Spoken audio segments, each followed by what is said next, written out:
3 counties, 24 cities, working together, accomplishing more than any of us could alone.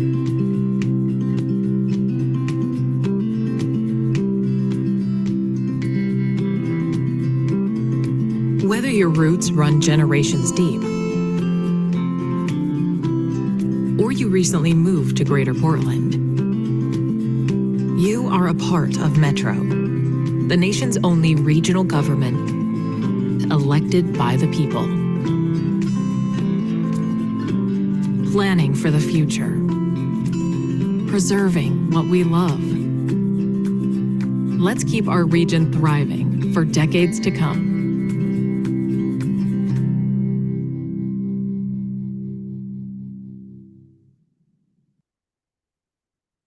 I will now ask our clerk to call the roll for today. Good morning, Councilor Rosenthal, Here. Councilor Juan, Councilor Gonzalez, Here. Councilor Lewis, Councilor Nolan. Present. President Peterson is excused today, and Deputy President Simpson. Present. Councilors, today we have patients, today's work session, and we will start with our Metro state mandated regional housing coordination strategy. The state legislation known as the Oregon Housing Needs Analysis requires local governments to take actions to support housing, create more equitable access.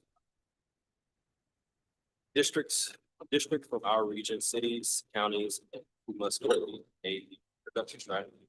Metro's charge of the regional government is to instead create a regional housing coordination. Council has given guidance to staff on the preliminary actions for this strategy in the work session. Today is our opportunity to review the final draft for adoption later this month. The project is a joint effort of planning, development, and research and housing. So joining us today are Aaron Key, Urban Policy and Development Manager, and Emily Lee, Housing Policy and Bond Director.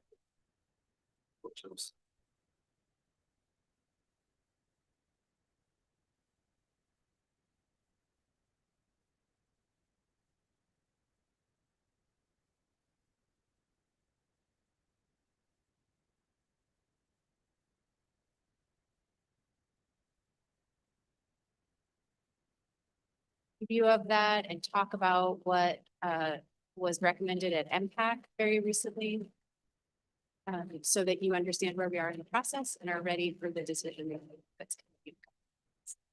Can I have the next slide? As a reminder, echoing what Councilor Simpson just said, this is a requirement. It's part of the Oregon Housing Needs Analysis Framework at the state of Oregon. Purpose is for Metro to identify actions that will promote housing production, affordability, and choice. In the region, we've done a lot of work to coordinate with local production strategies at our cities and counties, and to identify regional gaps in places where we can be the most supportive with the full range of folks working on housing production. We have been through an extensive process over the last year. And you've come along with us, developing the scope for this strategy, talking about the technical analysis, participating with us in understanding the engagement, what we've been hearing along the way. So I'm going to give you we're together going to give you a bit of an update on what we've heard in these final stages of engagement, the action of the final strategy. Next slide.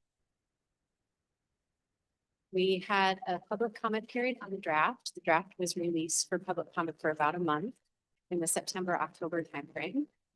We have, as you know, worked with a group called the Implementers Work Group, which was staff from planning and housing departments from around the region, the cities and counties. They participated with us for a series of meetings, and their final one was in August or September. It's a little fuzzy to me now. Right at the end of the process. So they got a chance to see some of the public comment and give us final thoughts on our final list of actions. You'll see in the strategy that there are 16 actions.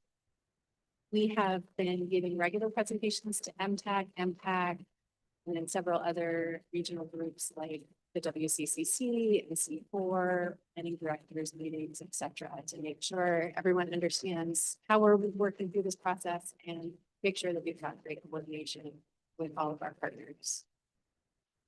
We also made sure that the final strategy was discussed at the county supportive housing service leadership group. And we have also engaged DLCD. Once council makes their recommendation on the plan this month, staff will submit it to DLCD for their review and approval. So we wanted to make sure that we weren't surprised at the end, so we've engaged their staff to give us on our draft strategy. Make sure we've got their thoughts and ideas worked into the final draft as well. We've done a lot of engagement, and I am going to hand it over to Emily to talk a bit about what we've heard. Next slide, please. Again, for the record, I'm Emily Lieb, Housing Policy and Bond Director, and I use she, her pronouns. And I'm going to walk you through some of the themes from feedback we gathered through the public comment period. First off, we heard requests for Metro to add more detail and to clarify Metro's unique role in the different actions proposed in the plan to avoid duplication. We also received feedback that Metro should reevaluate and in some cases accelerate timelines while also ensuring that they are realistic and reflect the constraints. Third, we received feedback that Metro should prioritize actions that have a direct and significant impact on housing production. We heard mixed feedback on actions that did not directly increase production, but strongly influence affordability, placement, prevention, or regional housing choice, which are responsive to the parts of the RHCS mandate that relate to the state furthering fair housing.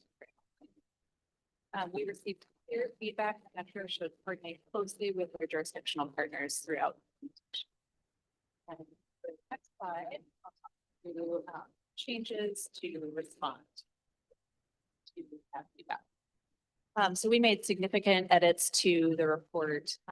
Majority of those edits were adding additional detail to provide more clarification about the necessary steps related to different actions, those steps, as well as how and when we would coordinate with jurisdictional partners, stakeholders. We revisited timelines. Some were moved earlier and accelerated. Others were pushed back to reflect feasibility and capacity. Some actions have been broadened and to allow more space for collaboration, whereas others have been narrowed to avoid duplication. Happy to share some examples. And next slide, please. So impact voted on the week before last. Impact voted on November 19th to recommend the RHCS with 2 amendments to language to ensure clarity of Metro's roles related in relation to county and housing authority roles in overseeing the administration of rental assistance programs. So specifically, they requested that some language related to specific policies and changes to rental assistance standards be removed from the description of that action. And deleting references to federal housing choice vouchers, the action. We also added additional clarification throughout the plan about how actions would be coordinated through existing decision-making structures, such as those that exist through under SHS or the regional plan. Next slide, please. So as Erin mentioned, we will be coming back to council on December 18th to request your approval of the plan. After that, the plan will be submitted to DLCD for public comment review. And once approved, we will be incorporating these actions into our departmental work plans and budgets for next year. And we expect implementation to leverage existing committee and decision-making structures that apply to different actions and maybe new workgroups or committees where needed to support collaboration. That concludes our presentation. Happy to take questions.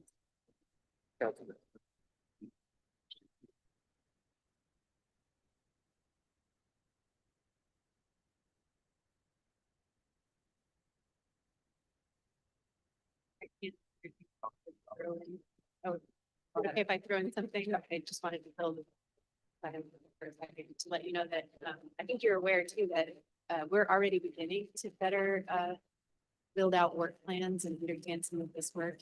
You have on today's agenda a conversation about some of the items on the action list that are items 1 through 4, the accelerating housing production. So we are simultaneously, beginning to just put more definition around these actions and talk about how to implement them. Great. Darren. So, very impressive to get an update on this in 15 minutes. So first of all, I just want to say that, like, there's just been so much work that has gone into this, and I know the council has the opportunity to engage really deeply, that we've been able to present at many of our committees, that a lot of our jurisdictional partners offer good feedback in the work. So I appreciate you highlighting some of the things that are already in motion, because I think Metro recognizes the immense need to boost housing production and to coordinate with partners to make sure that we're building the housing that are made. So I'm really excited about that.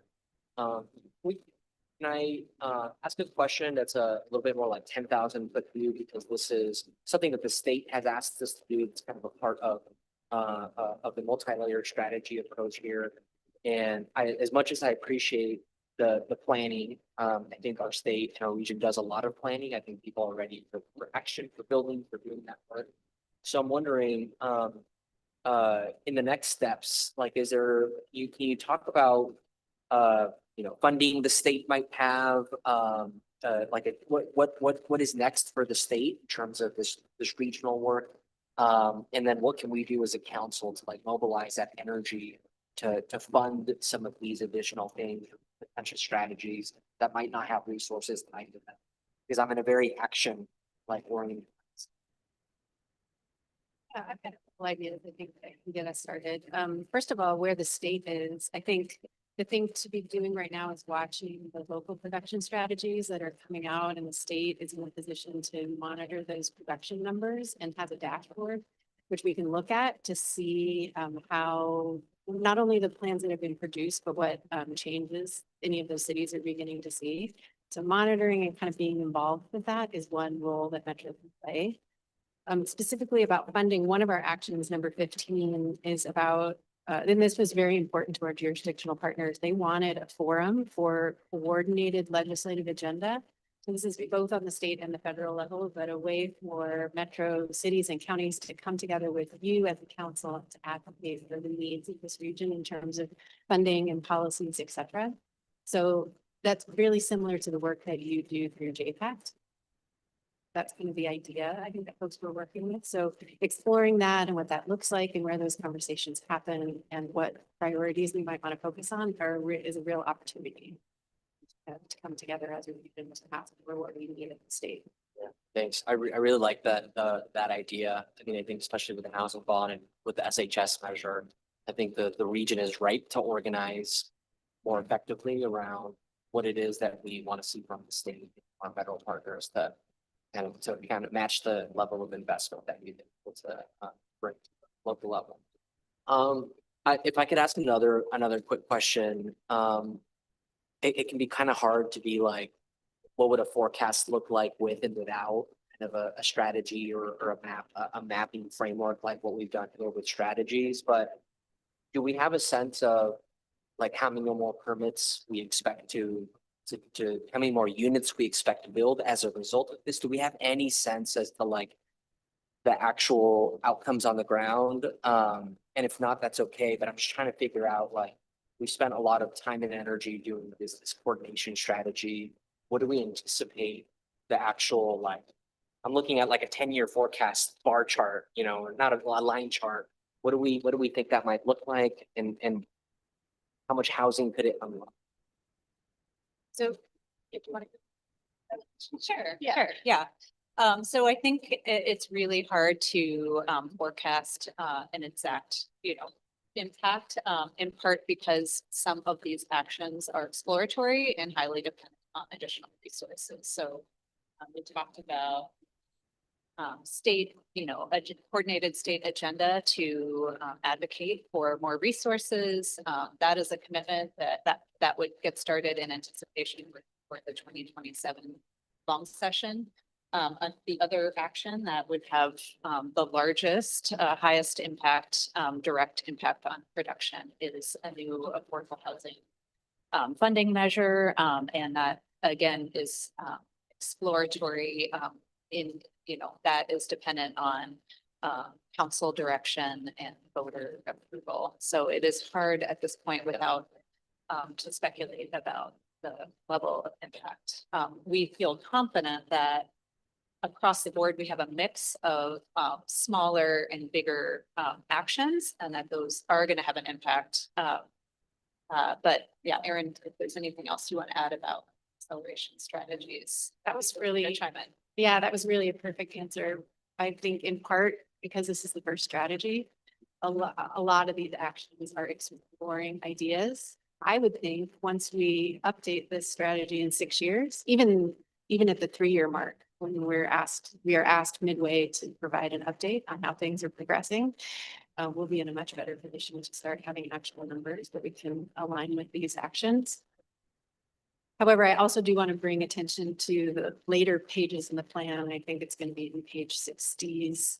There are action sheets for each one of the actions, so a full page description about the action, and they include level of impact, but also talk about how we evaluate progress. So it's a little challenging for all of the reasons that Emily said, but that is something that we've identified for these different actions so that we can measure them over time.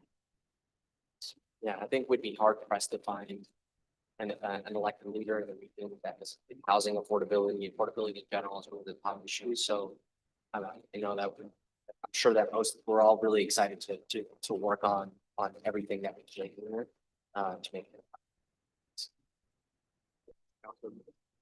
Sure, thank you so much. I want to start by looking at the screen grab from our local paper, OregonLive.com. Yesterday. First headline was Portland Mayor Keith Wilson declared victory on shelter bed poll. Next headline is Portland Housing Authority cuts staff in the uncertainty. So that's the whiplash that our region is experiencing right now.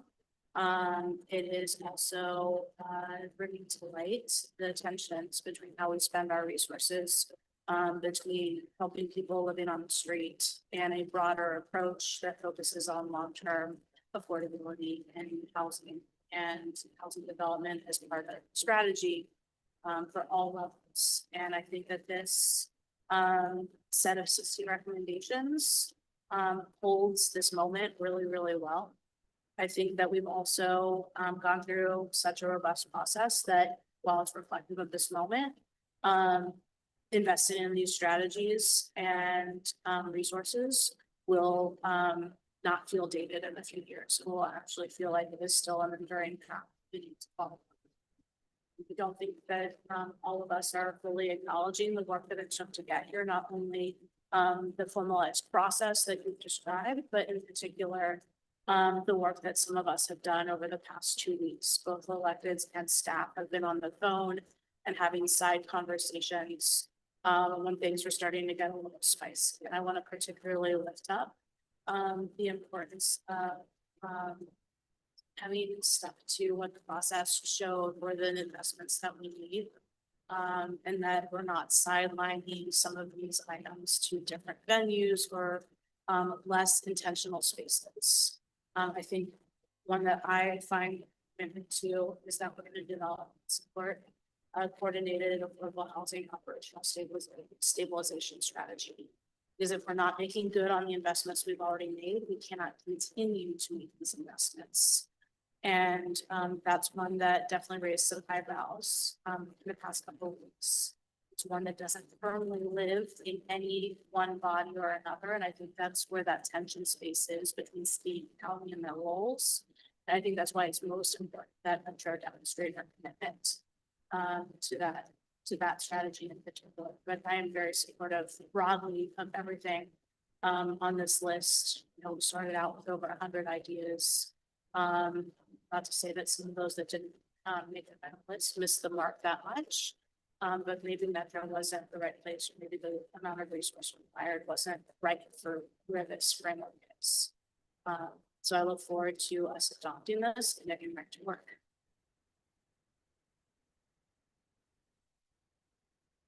Thank you, Chair. Yeah, first of all, I would note that the refers to attachment A, and there is only an attachment 1.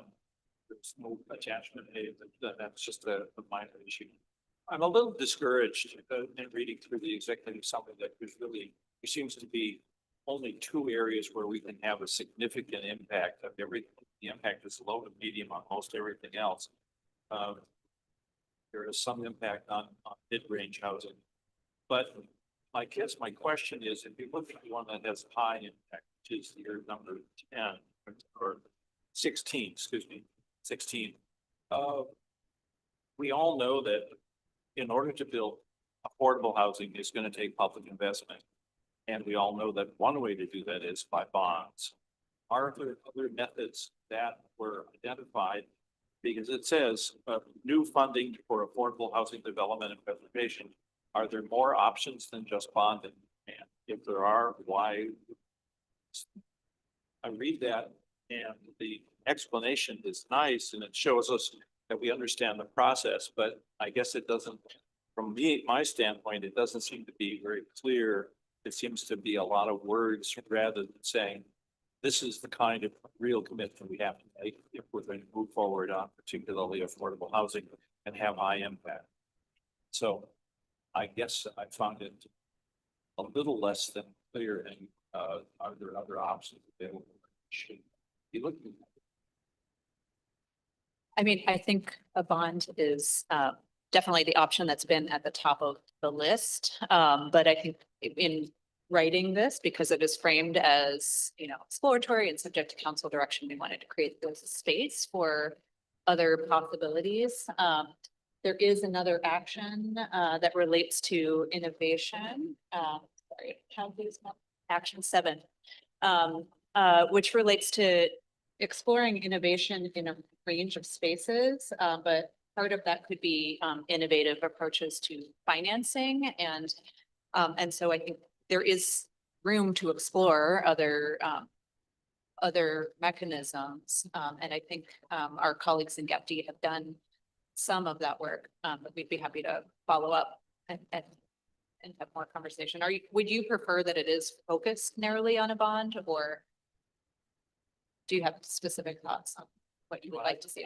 I would like to know that there are other options that we can explore rather than just say we can explore affordable housing, but we know it's going to take public investment in some sort. And maybe there's other mechanisms that we can use, but we want a high impact on affordable housing, take public investment.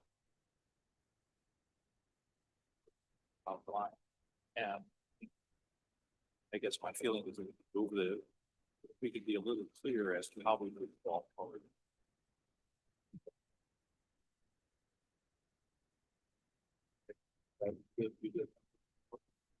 I would say too, I want to just add to that really quickly. An article came out this morning. So the Santa Fe and what they're going to do with minimum wage rates and taking them to affordable housing and fair market prices. Outside the box different. I think that Santa Fe calls themselves the city different, right? We're weird, but they're the city different. I think as we move along with this strategy, we should have space to see how other places are thinking outside the box and see if we can adopt some of that to help folks here within our region. With that, I'll pass it along to Councilor Nolan.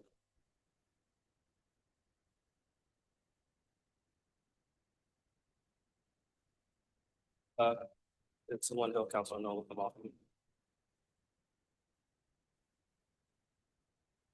Sorry about that. I'd like a little help connecting the dots here.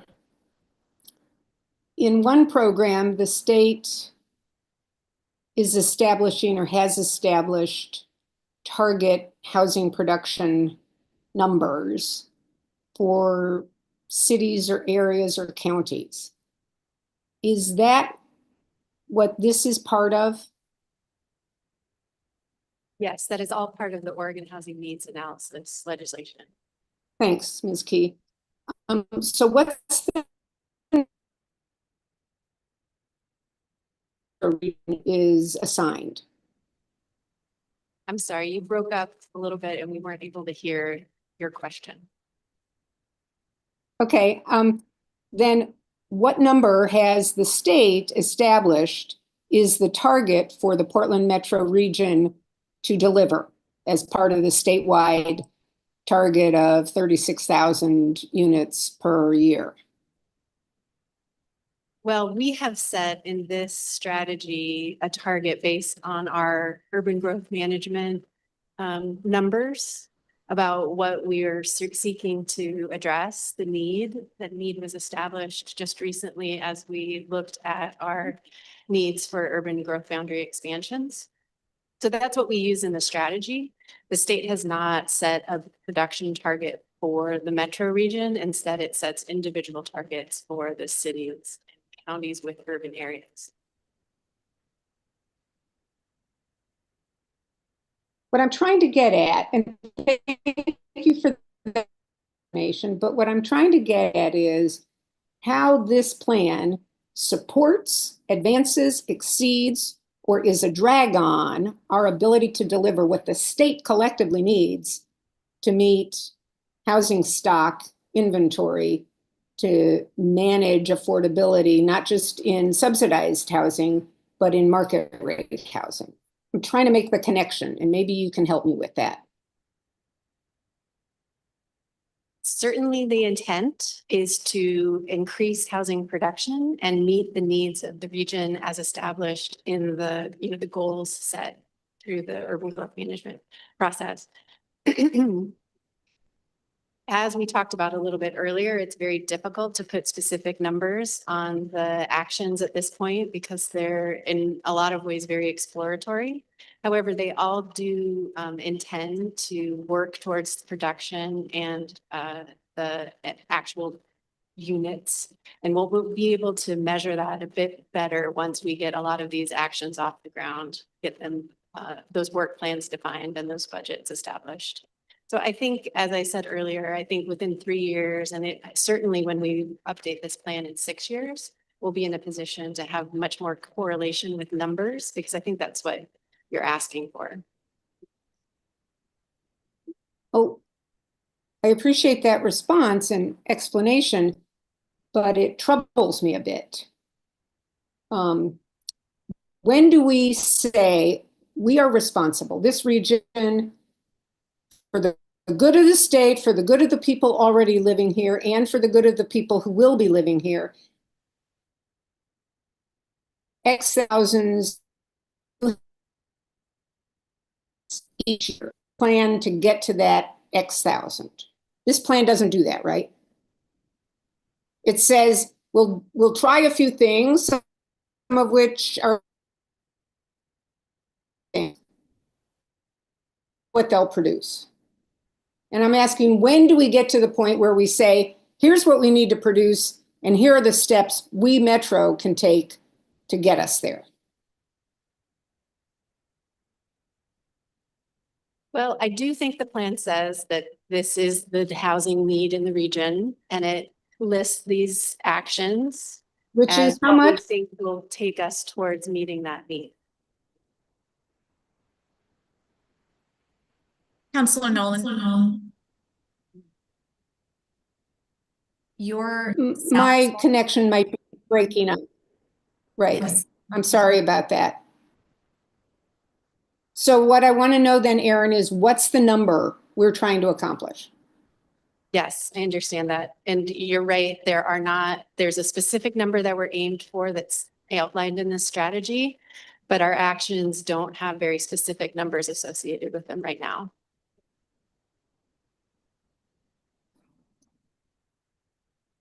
Okay. Are you good, Councilor Nolan? I have the information I was looking for. Thanks. Councilor Wong? Thank you, Deputy. See y'all again. I'm glad this is in this format for us. I think you did a great job of incorporating all the feedback you heard from the partners and that impact. So it's great. I think my first question would just to get into some specifics. Heard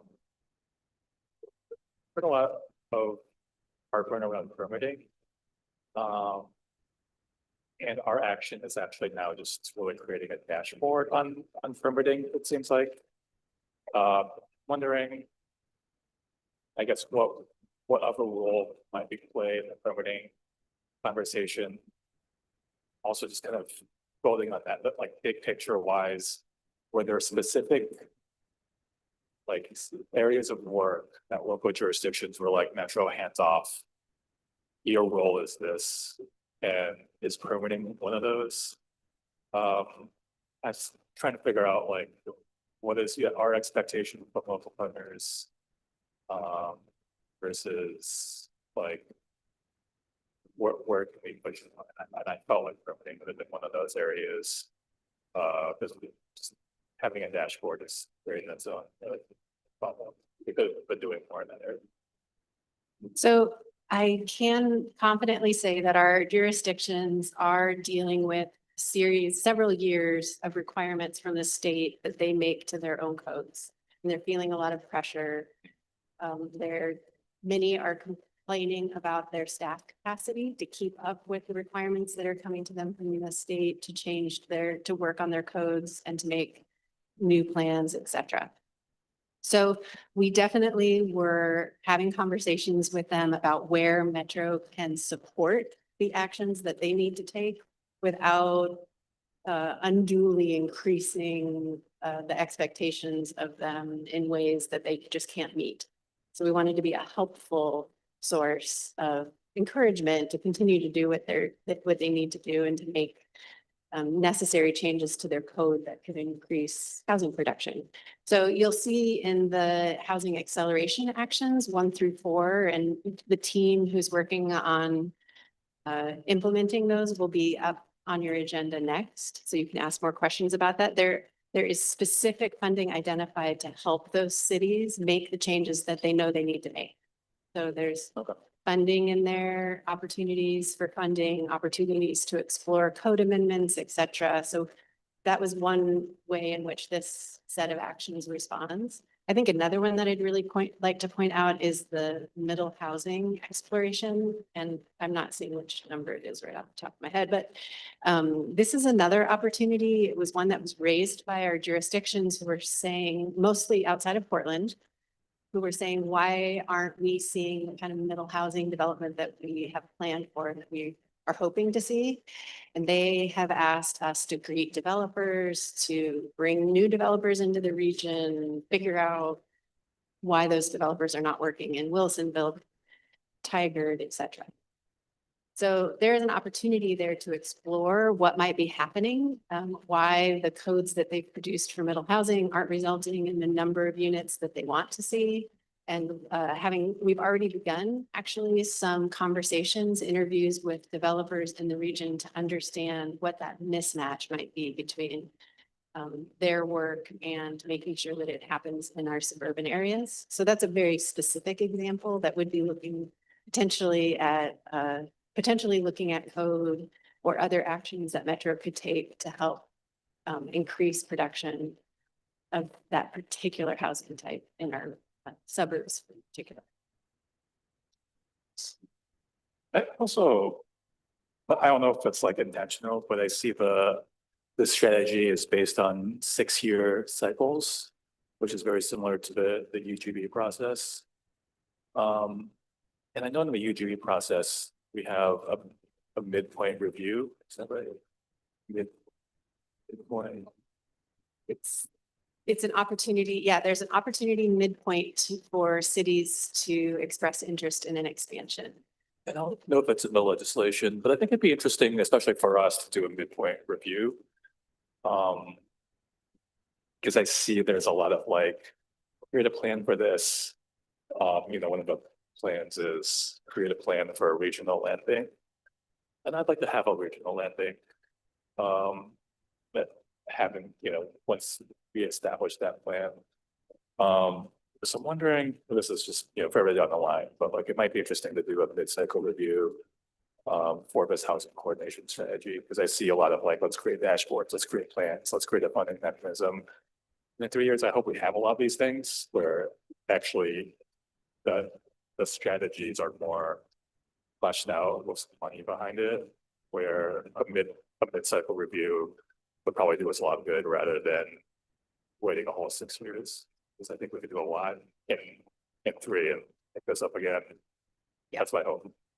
Yeah, great. DLCD agrees with you. They are going to require a 3-year review of this plan. So we will be putting that together and have the opportunity. I think you've picked a very good example. For instance, we should be in a much different place talking about the bank in 3 years than we are today. And it may be an opportunity to associate numbers and more specific targets, as both Councilor Gonzalez and Councilor Nolan have asked for. Yeah, I just think I would love to, approach this with urgency. I don't think that the 6-year timeframe makes sense in such a fast moving macro environment. So hopefully we have chances to promote some of our strategies to action items as we create plans, dashboards, and have further conversations. But great work. Thank you. Sure, thank you so much.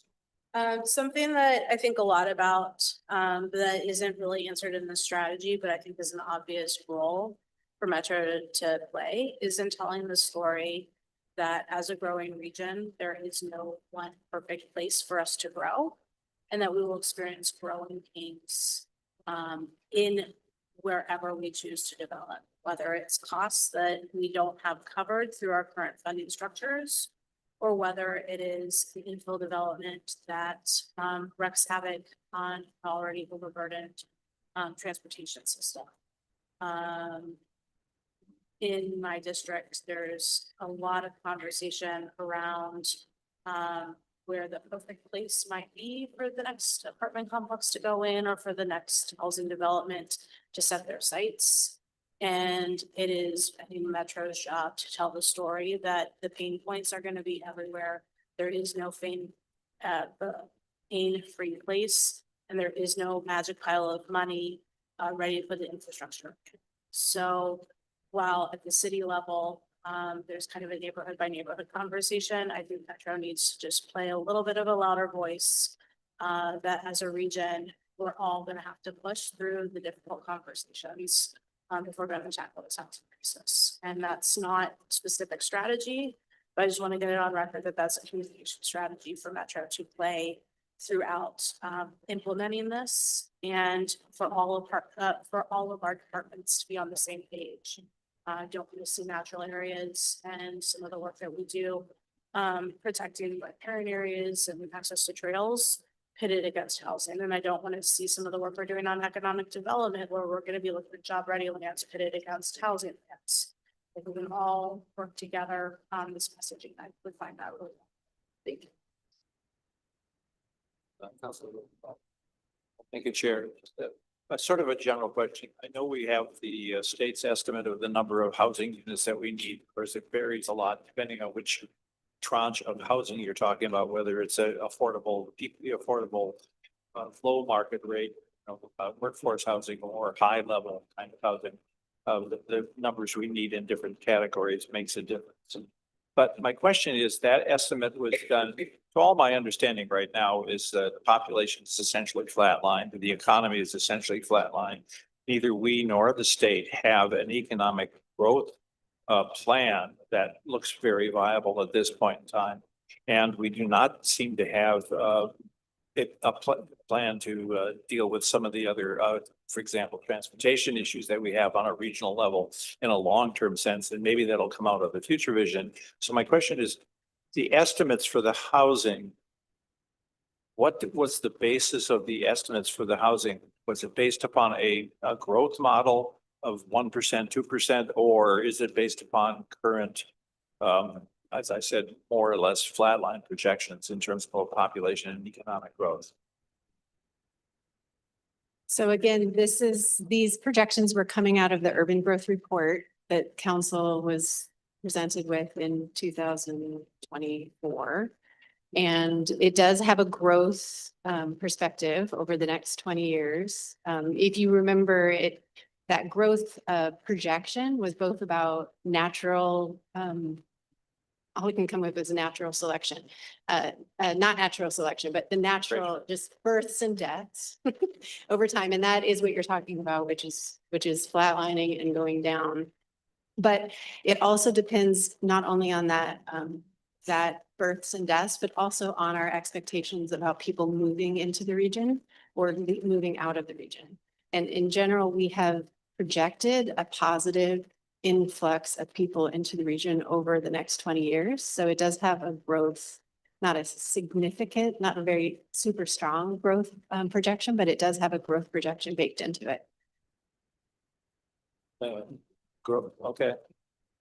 I guess that answers the question. I guess, what would be, has anybody done an estimate of what the housing needs are, assuming a lower growth estimate or a no growth estimate?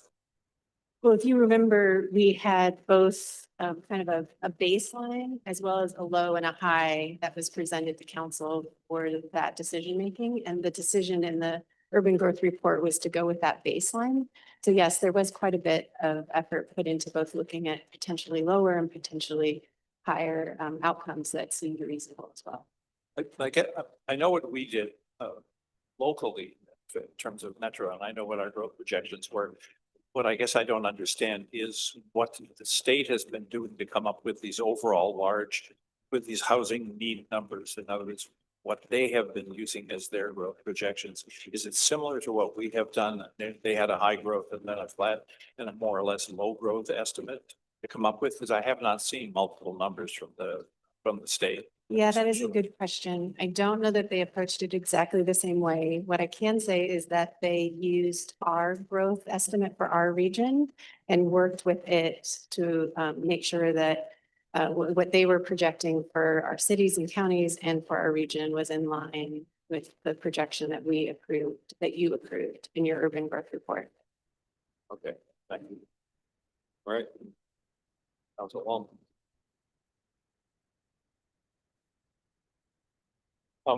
Just so, we were also reading Growing Money today that, there was a article about 1,900 affordable homes sitting empty. And I think part of that is, that there's a lot of studios that are empty because studios are empty. And in the way we talk about the 2018 bond, we say we're on track to provide 5,600 new homes. And I'm wondering if we can switch that number to like folks that are now in housing. Because I think the unit marker doesn't tell the whole story of folks now living in affordable housing, especially because, if we could choose that number by building more studios that people might not want to live in. So let me just in the future, when we think about like the funding mechanisms, let's focus on people housed rather than unit production. But just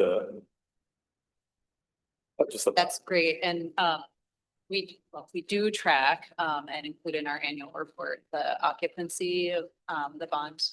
But another way to get at what you're saying on the front end before the units are built is there's a range in what the actual occupancy of a unit might be. A 2-bedroom might have 2, 3, 4 people living in it. We can't really control that. But one way of getting at that is having a bedroom target rather than a unit target if you really want to incentivize.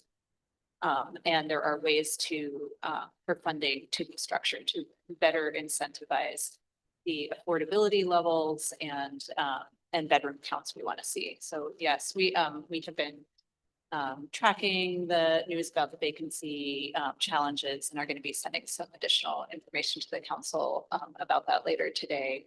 But we feel confident that this strategy positions Metro to work with our partners around, not only the development, but making sure we are setting up our affordable housing to be sustainable in the long term and to be actually meeting the needs of the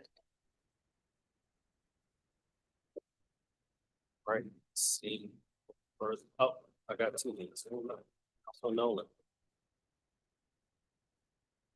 Thank you, Mr. Chair. While we're talking about data requests, I am interested in the future, or if we can do it retroactively for the work we've done so far, in understanding not just how many people occupy the affordable housing units that have been built with contributions from our bond measure, but the number of people who moved into those units who had previously been homeless, because if they moved from a market rate housing unit to a publicly subsidized affordable housing unit, we haven't gained the number of housed individuals. The second request I have is for us to understand how the developers how quickly they can fill the housing units that are built, so that we move people. If it takes 2 years to fill all of the units, that changes the value of housing homeless people differently than if it takes 2 months.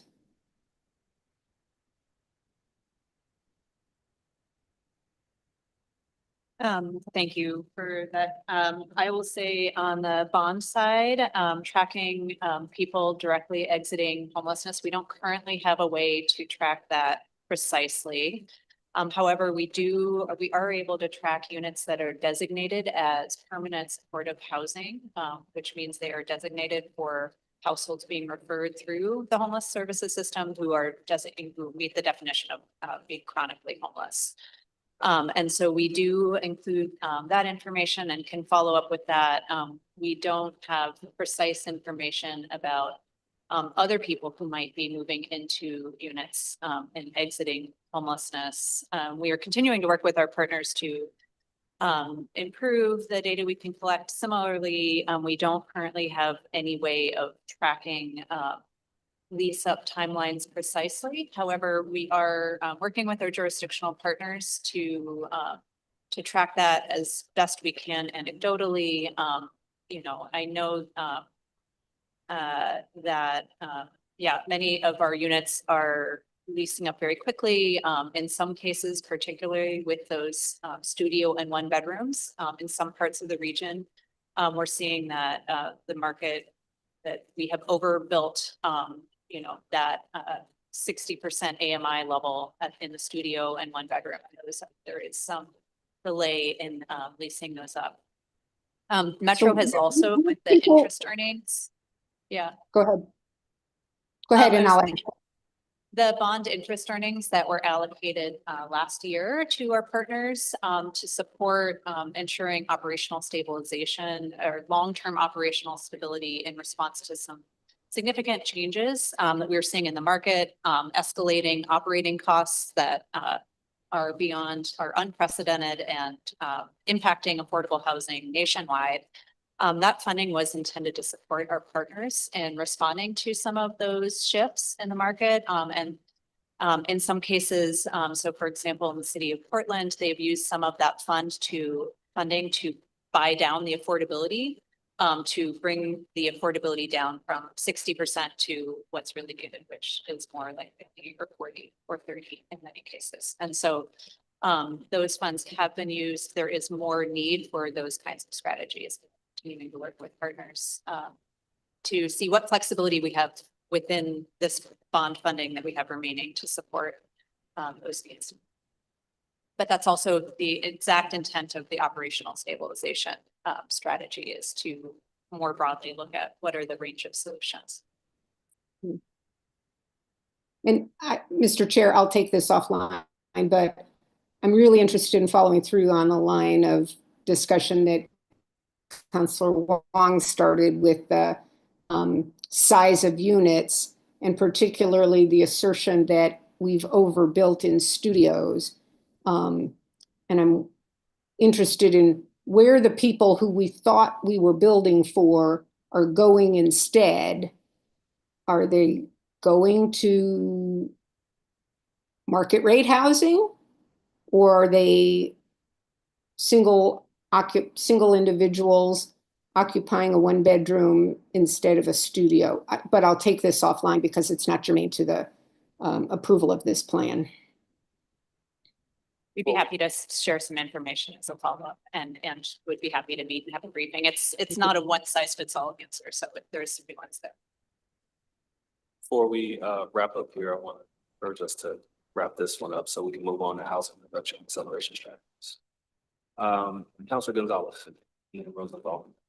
Thanks, Deputy President Simpson. I want to make one last comment, and it's about, I think, culture and about attitude in the region.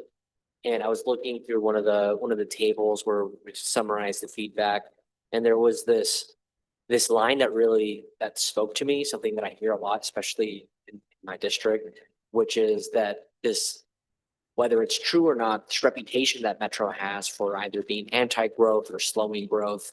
And, I think there's a lot of really credible data right now that is showing that the last 30 years, the trends around in-migration, around economic growth, a lot of those trends are not something that we can take for granted and continue. And so when I think about what it means to manage growth when there is no growth, I think I think it requires us to really shift gears as an agency to a place that we have not really been before, because there's no growth to manage. We need to initiate growth. And so I think that is a very important leadership element. I don't know if it's policy per se, but I think it is leadership. And it's a culture, it's an attitude. And I want to call out too that, it's very complicated, because 2 years ago, King City Council got recalled for a UGB vote that built housing. City of North Plains, which is outside of the urban growth boundary, also experienced a recall for wanting to grow and add homes and add jobs. And recent UGB expansions, we also see, I've heard this is the city of Sherwood is slowing their UGB process, or their master plan comprehensive planning process, as a result of pressures in their community to not want to grow as well. So I think we have this imbalance in the region that has been baked in. And I have a lot of opinions about where I think that comes from, about the legacy of way that we approach things in Oregon. And I think we need to slay that era, that mantra, because what waits for us in the next 10 to 20 years does not look good for people that want to grow here and thrive here, create their future here. So I just wanted to again talk about culture and attitude.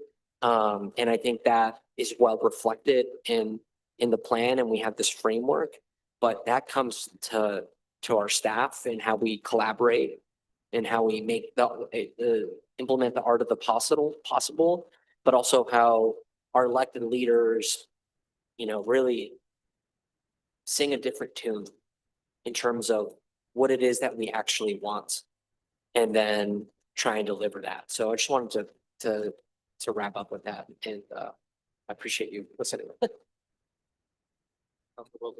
Thank you. Just first of all, I want to say it's a good study. I think it uncovers a lot of information, and it dealt with a lot of people and got a lot of good ideas. But my question is, how do we translate this executive summary into 3 or 4 actions that we are actually going to do? In other words, how are we actually going to come up with the three items that we're actually going to implement and move forward on? So to clarify, this list of actions are all proposed as the actions in the final plan that would be moved forward. Now, as we mentioned, some of the actions that we're taking are to evaluate things like the land bank strategy. And so each of these will have its own work plan and path.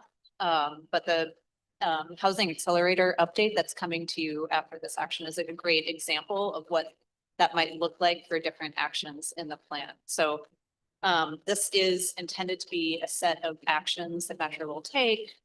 Some of them require additional evaluation. And so to the extent that you consider doing that evaluation part of the action, which is how we've framed it here, I think we are confident that that this set of actions will lead to actual impacts to housing production affordability. So the next step is a path forward on all of the 16 items that have been identified.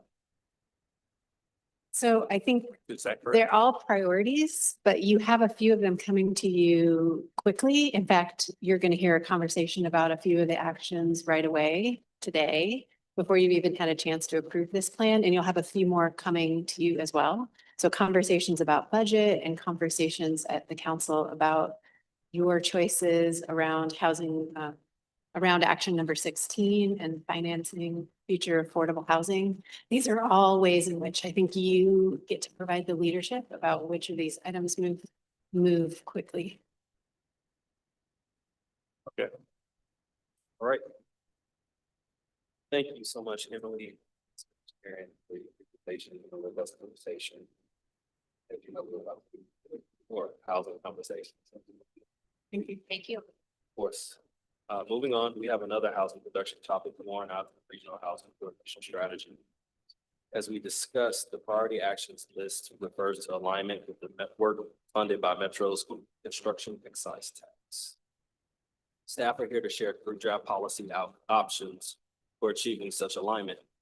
We are joined by Malou Wilkerson, Planning Development and Research Deputy Director, and Hal Hagedorn, Community Investments Manager. Well, it's still morning, so we're really happy to be here today. Hope that everyone had a wonderful Thanksgiving holiday. Again, I'm Malou Wilkinson. I'm the Deputy Director of Planning, Development, and Research. I use she, her pronouns. And I believe that we have a presentation that's going to be up in a minute. And we are here today to talk about some of the actions that you just heard about from Emily and Aaron. But we've evolved them further with at the request of Councilor Gonzalez. And so I this morning will be introducing some of the issues, but you've had a lot of conversation about that already this morning. Provide some history of our construction excise tax and talk through the actions at a really high level. And then I'll turn it over. I'm joined here with Hal Hagedorn, who can introduce herself when it's her turn. And we have some time for your discussion. We're really looking for your guidance today. Next slide, please. So in 2024, as you all know, the governor of the state of Oregon declared a housing and homelessness crisis and set a goal of 30,000 new housing units to be produced within the state by 2035. This calls for Metro in our region to really deploy all available tools to accelerate housing production to help address this housing crisis. And as you just heard and discussed at length in the regional housing coordination strategy, Metro identified priority actions that align with work that's eligible to be funded by Metro's construction excise tax. And some of those specific actions would make up a proposed housing production accelerator fund. Next slide, please. So we as staff have developed and had conversations with you all about three potential actions to accelerate housing production that are related to the construction excise tax. The first is a one-time investment of $5 million of construction excise tax reserves that would make funding available for regional partners to advance housing development and production. Those are the action, and we'll get into more details in just a minute. The second potential action would be to focus in on what we're trying to accomplish with the 2040 Planning and Development Grant Program and tighten its focus on accelerating development across the region, looking at renaming and tightening that focus.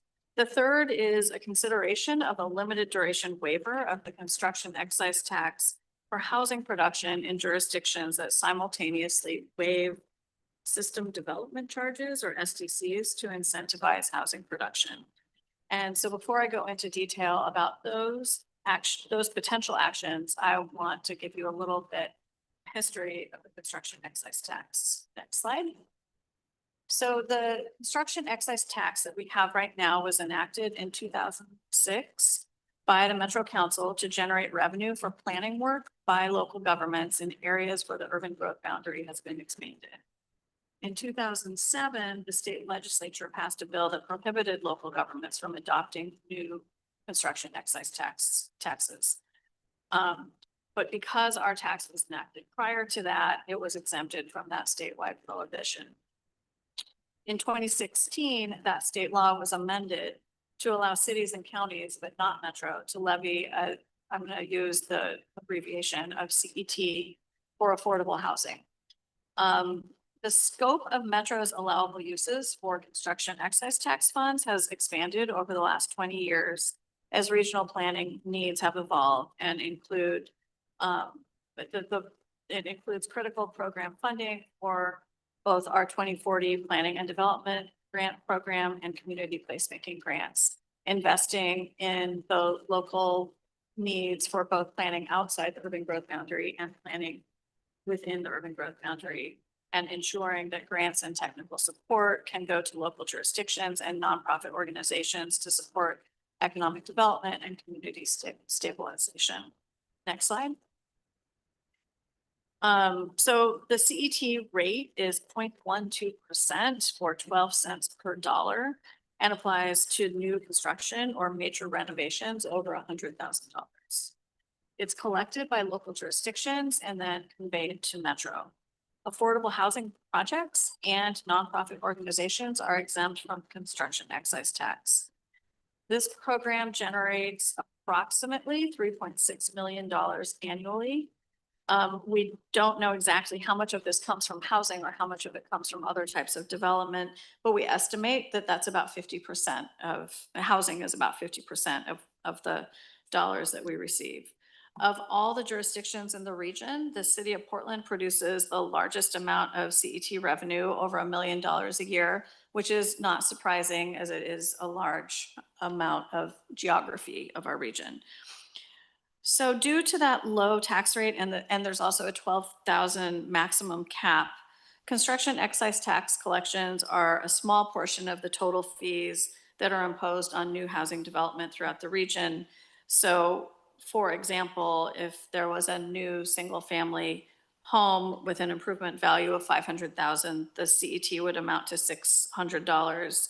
That the SDCs are a much higher fee that a homeowner or a developer has to pay. They can range from $15,000 to significantly more. So with that little bit of background information, I'm going to turn it over now to Hao to talk about give a little bit more information about the 3 potential actions that we're looking for your feedback on today. Great. Thanks, Malou. Good morning, counselors. For the record, my name is Hao Hagedorn. I'm the Community Investments Manager, and I use she, her pronouns. So next slide, please. I'll walk through the first action that we're here to talk about, which is the Housing Production Accelerator Fund. So as you heard earlier from our colleagues, the Planning and Housing Department have engaged in robust dialogue through the Regional Housing Coordination Strategy. Action 1 provides a clear benefit to jurisdictions seeking to remove barriers to housing development.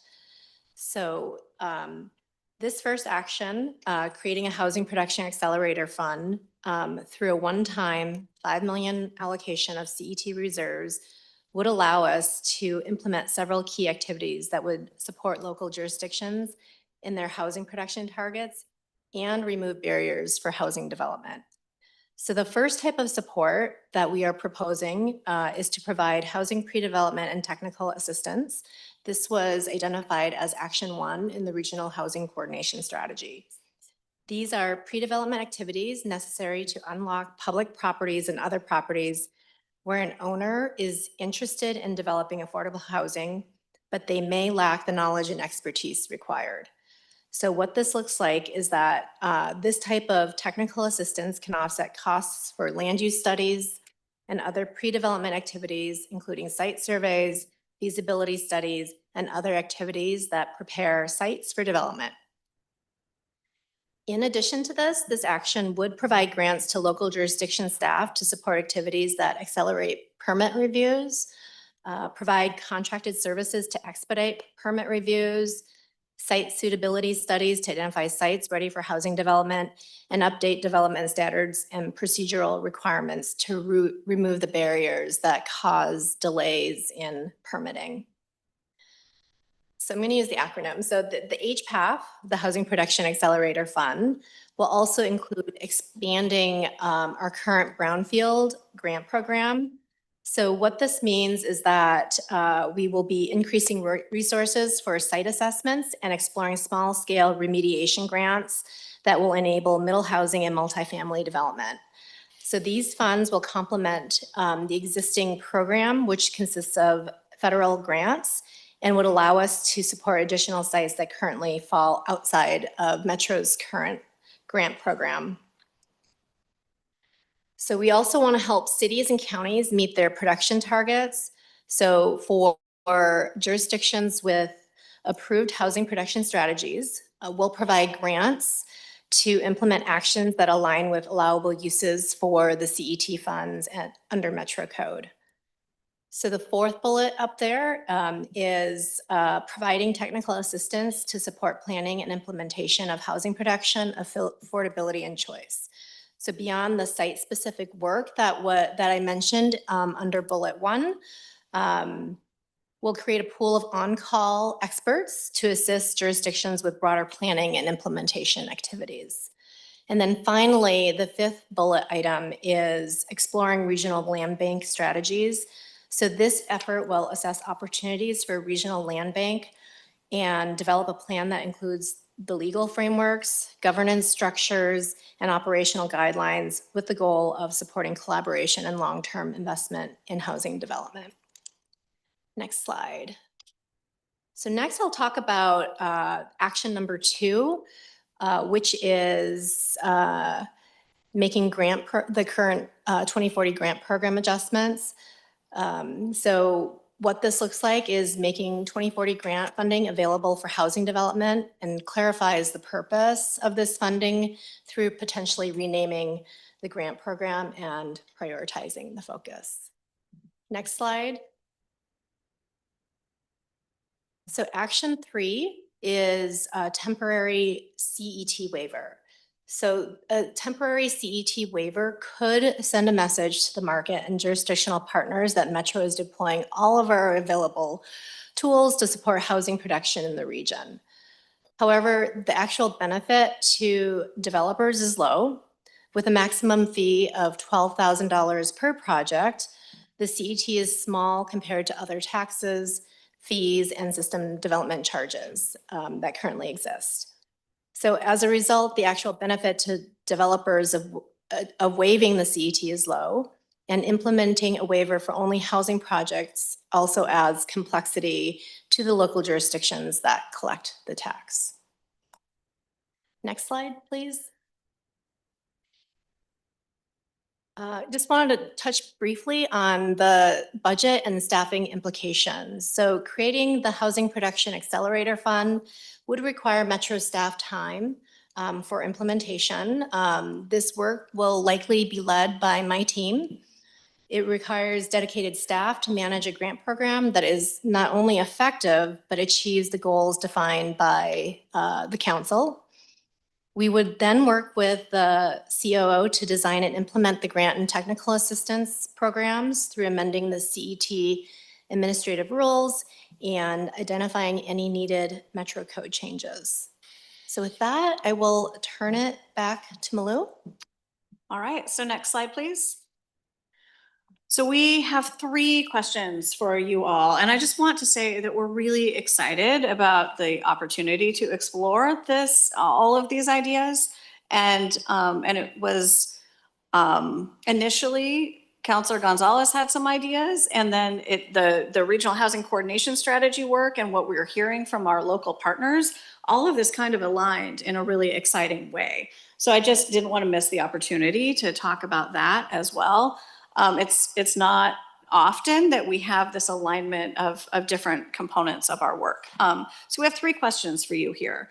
And we're breaking them out because we really, any one of these 3 ideas could be implemented by itself, or they could be implemented together. And so we need your guidance on what you would like to do in terms of moving forward. Any one of these, all of them, or, 2 of them, whatever. So the 3 policy questions we have for you is, first, do you support allocating $5 million from the construction excise tax fund balance to create a housing production accelerator fund that would be moving forward the specific actions that you talked in depth about with Aaron and Emily in the regional housing coordination strategy? That is the first question. The second question is if you would like to direct a refocus and renaming of the 2040 planning and development grants to support development readiness and really signal that we as Metro are supporting growth in our region. We don't have a name for you. You would be asking us to work with you all and our COO to do that. And the third question is, would the Metro Council like to implement a limited duration waiver of the CET for housing projects in jurisdictions that have also implemented a waiver of SDCs for housing, sending a market signal and a signal to our local partners and developers? So those are our questions for you.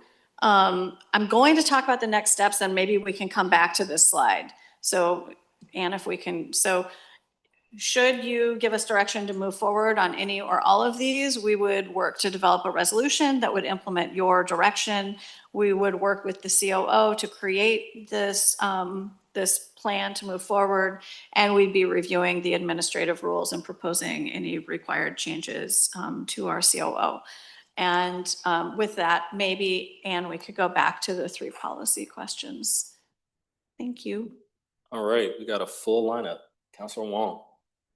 Great, thank you, Deputy President, and thanks for bringing us these ideas, the staff and Councilor Gonzalez. I'm gonna start with just 2 quick technical questions. Maybe not technical questions. The first one that is technical is just, you said we average $3.6 million a year in collections. What are the high and low numbers? Like in boom times, what's the most we've gotten? And then in recessionary times, what's the least we've gotten? Counselor, I'm going to have to get back to you on that answer. It's been averaging 3.6. So because like last year, if it was 0, that would. It has never been 0. Okay. And sometimes it has been higher and sometimes it's been a little bit lower. But we have a significant amount of reserves right now because we paused the program in the early part of COVID. We had the emergency outlay of grants to support small businesses, but we were not, our jurisdictions were not in a place to be moving forward with grants. So we have some reserves in the bank. How much is reserve? Just set the table. It's around $13 to $15 million. And for the Housing Production Accelerator Fund, I think we've, as a council, have talked about not wanting to make ongoing investments of one-time funds. And this seems to be a one-time investment infusion. But I see in the program list that there might be ongoing programs, like ongoing technical assistance and things like that. How are we thinking about, this one-time infusion and long-term sustainability? Like, do these programs just run till the $5 million run out? Or are we, creating another revenue source for ongoing, like, and what I'm trying to get to is just, for me, for the three questions, I think 1 and 2 are great. And I would support those. My question is around 3, because I know we do have reserves, but like we also are creating new programs that, probably will take more than $5 million over time. And I also know that CET funds some really great programs, like our development grants, 2040 grants, whatever we call them now. It also plays for our placemaking budget, right? So I'm of a mind of making investments, and I think development grants are investments. I think the housing production fund is an investment, and I don't know that we get any benefit from sending a signal that no one's really asked for. And for number 3, for waiving, a small, relatively small fee in construction, when I want to know the opportunity cost of like not collecting those fees versus expanding programs that are actually delivering. So I'll leave that for now, but 1 and 2, I think are great. 3, I'm skeptical at this point because of the opportunity cost.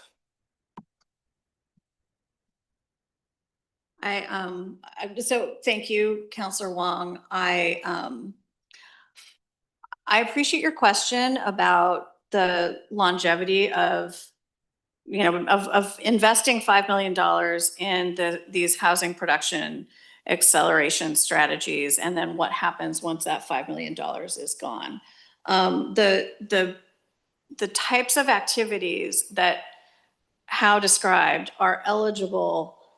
They're eligible uses of the CET dollars, and so if they are successful and it feels like it is useful, they could fit within our regular allotment of $3.6 million a year. But we have an opportunity right now to make a larger investment to try to accelerate housing production in our region. And so I do appreciate the issue that you're bringing up, but we have the opportunity to fold in what is really working into our regular programming in the future. I'm just saying that would take additional policy change potentially, right?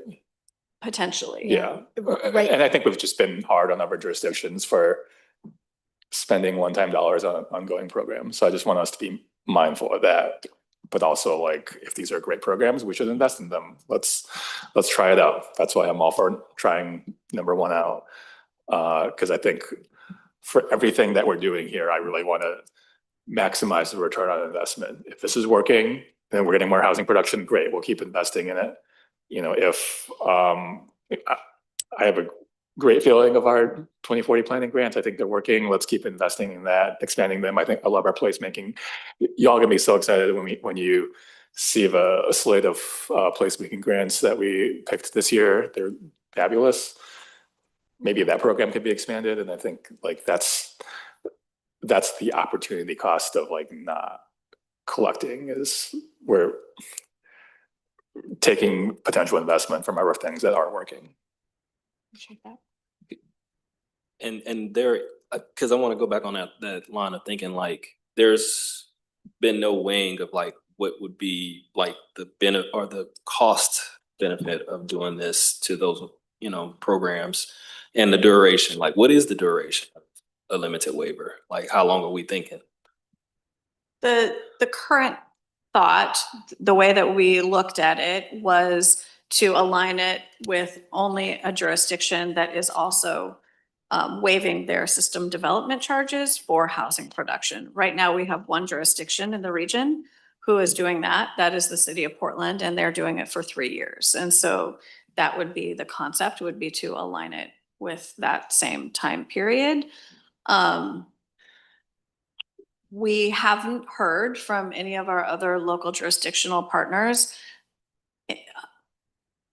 interest in waiving SDCs, because there's a huge demand on the dollars for the that they raise through SDCs to pay for the infrastructure that they need to support the housing development. So it might be something that is taken up by other cities in the interest of accelerating housing production, but right now we know that the city of Portland has done it, and we don't know of any other jurisdictions.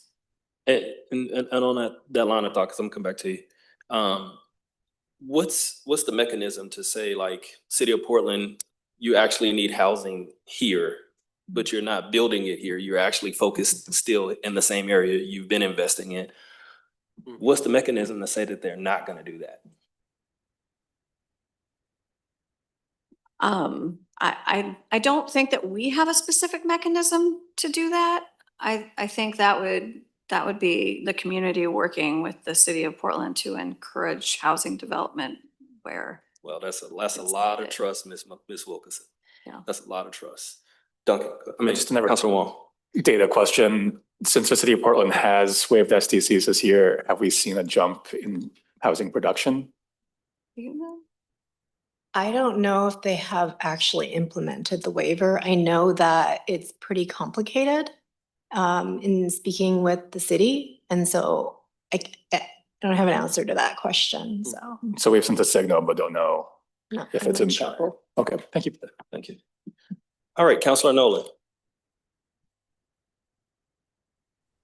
Thanks, Mr. Chair. To answer your questions in order, the description of the Housing Production Accelerator Fund feels a little squishy to me and very much focused on what Metro is really good at and originally existed for, which is planning. And I value planning. I spent the first part of my career as a city planner. But as we've talked about in our previous agenda item, it doesn't produce housing units.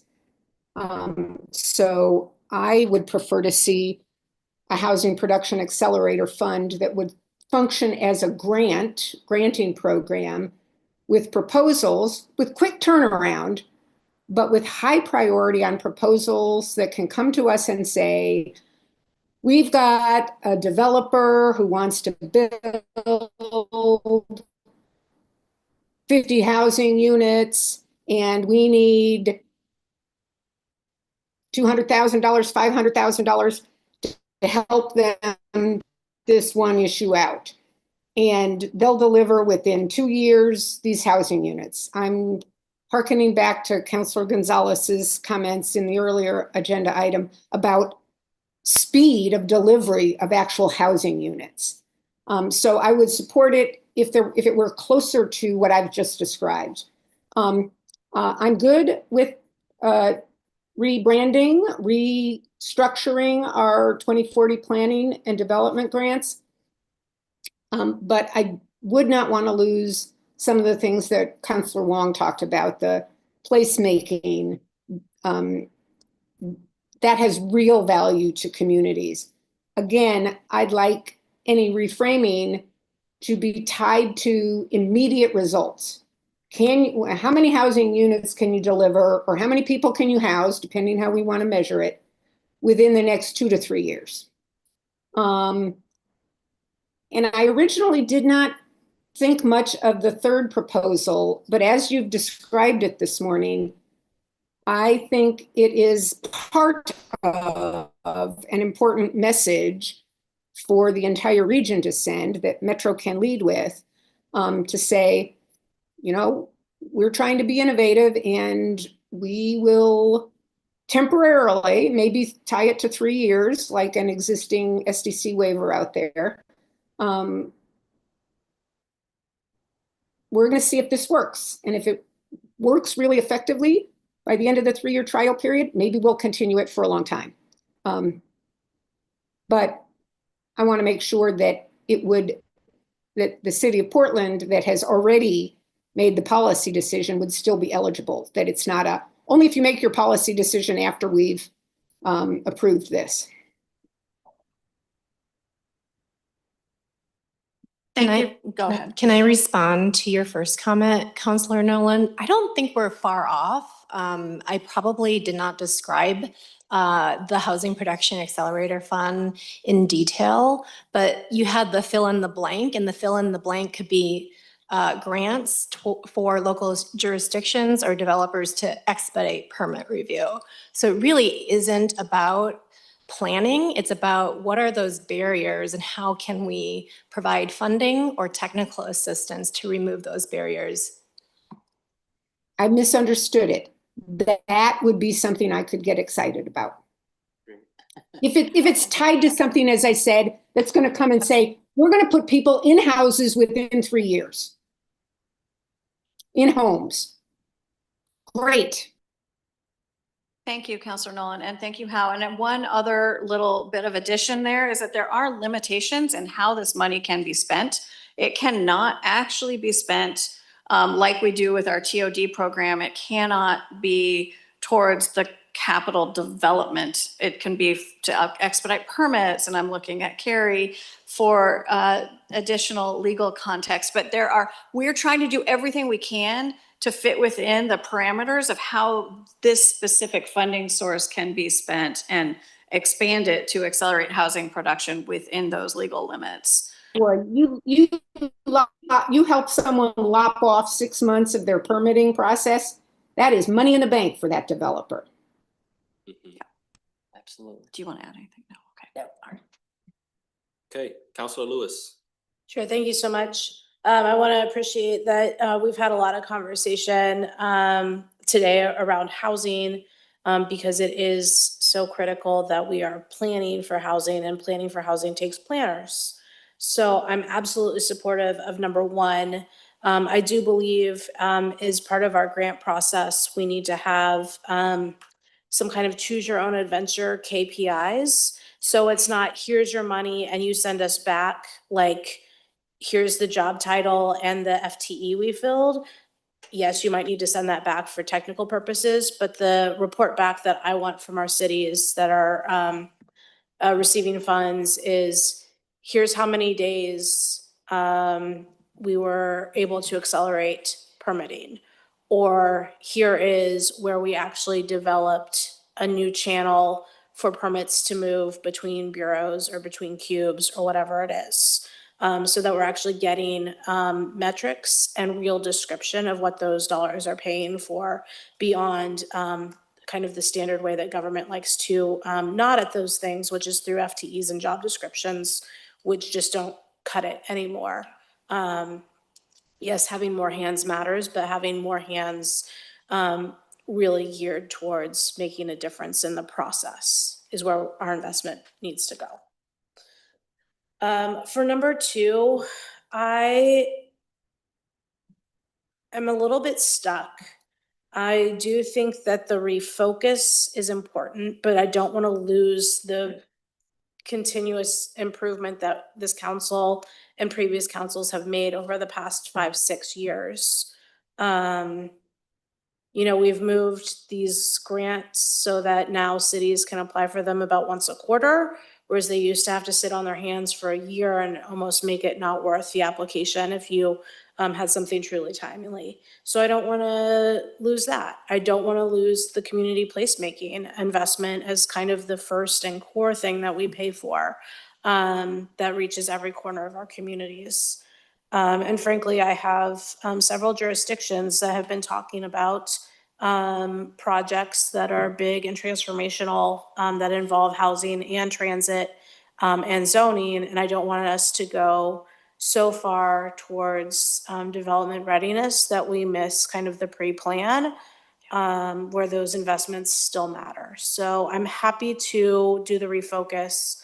I don't know if it's worth a rename or a rebrand because as of now, 2040 plan still stands.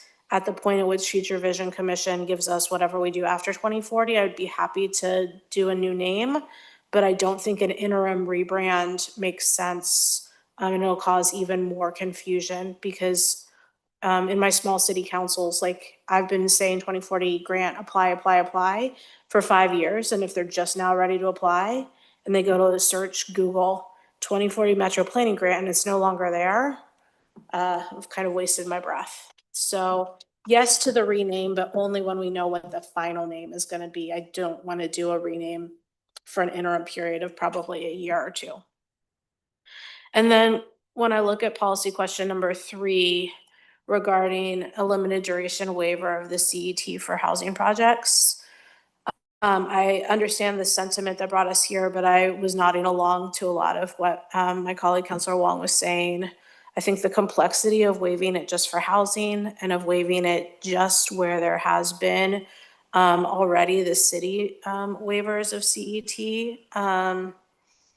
the unequal or the imbalance there and the confusion in how we're actually going to implement, like, we haven't even touched on what if it's mixed use. Are we going to look at a test about how much use of each type for what is actually like not the largest amount of money in the stack of fees?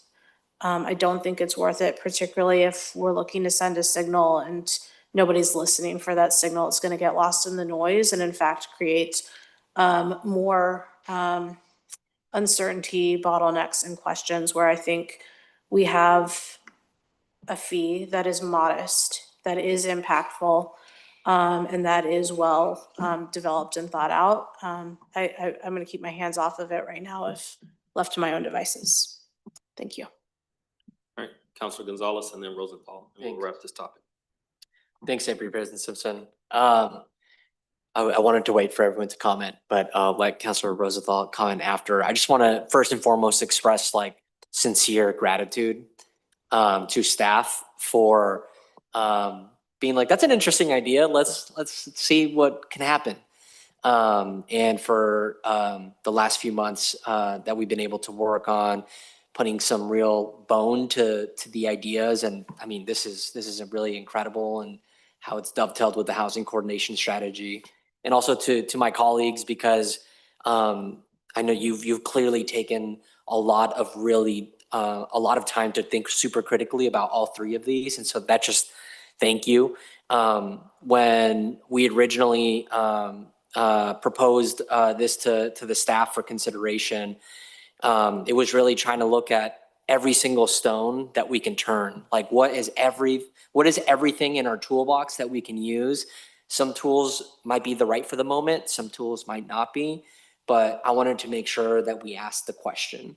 Obviously I'm in full support of all 3 because we've gotten to this point. And I absolutely hear the opportunity cost, some really fantastic policy discussion from everyone so far on the CET waiver. I think if I could add just like one little extra grain of salt that maybe isn't a counter perspective to what we've heard already.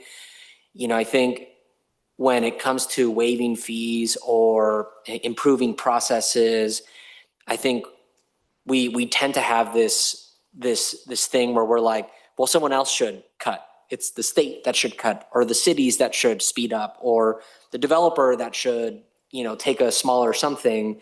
And I wanted to see, well, what can Metro do? What skin in the game can we bring?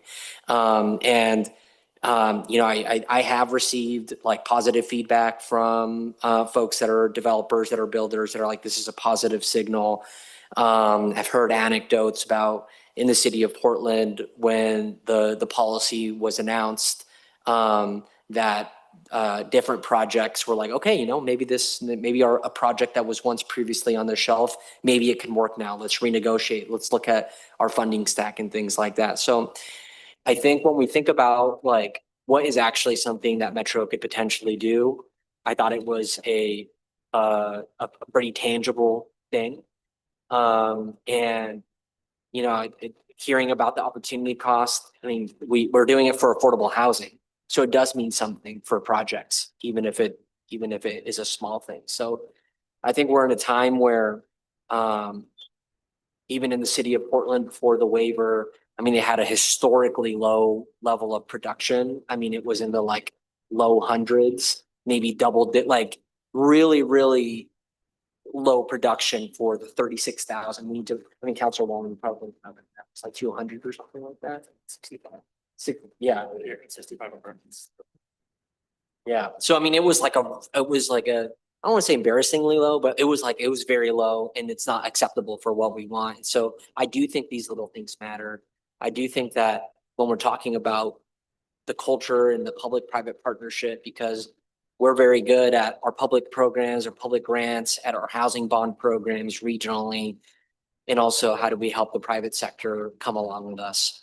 That was the intention of this. I am hearing a general sense that this might not be moving forward from the council, but I wanted to really kind of give it one last good push and see if folks can come along. Councilor Rosenbaum. Thank you, Chair. First of all, I just want to express appreciation of the fact that you've sort of thought outside the box and come up with some ideas that may help the process and given it to us for our consideration. First, I want to clarify. I think you said that the 5 million CEP money could not be used to enhance TOD directed funds, but could be used or potentially would be used to accelerate or make actionable items 1 through 4 on the regional housing production strategy. Is that correct? I think maybe I wasn't clear enough, Counselor. I was saying that we cannot use CET dollars in the same way that we make grants to transit-oriented development projects. That goes specific, that those grants, the TOD grants go directly to a developer and help fill the gap that they need filled in order to produce the housing that we are providing the grant for. But we can't do that with CET dollars. That's all. I was just using it as an example. But there are some ways in which we could use it to facilitate the TOD process or perhaps a brownfield process. Absolutely. Should a local jurisdiction want to use the funds to both for the better understand the brownfield or accelerating permit review for a TOD project? Absolutely. One of the problems with, of course, brownfields is coming up with the initial assessments.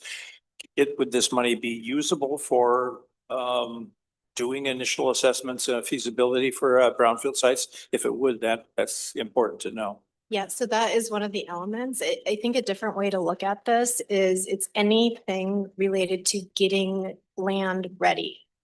You can't use it to purchase land, but you can use it to get land ready. So it's permit review. Okay. It's doing assessments. It's all of those activities that will help a developer or local jurisdiction get land ready for development. Okay, so those are areas that I think would be somewhat helpful.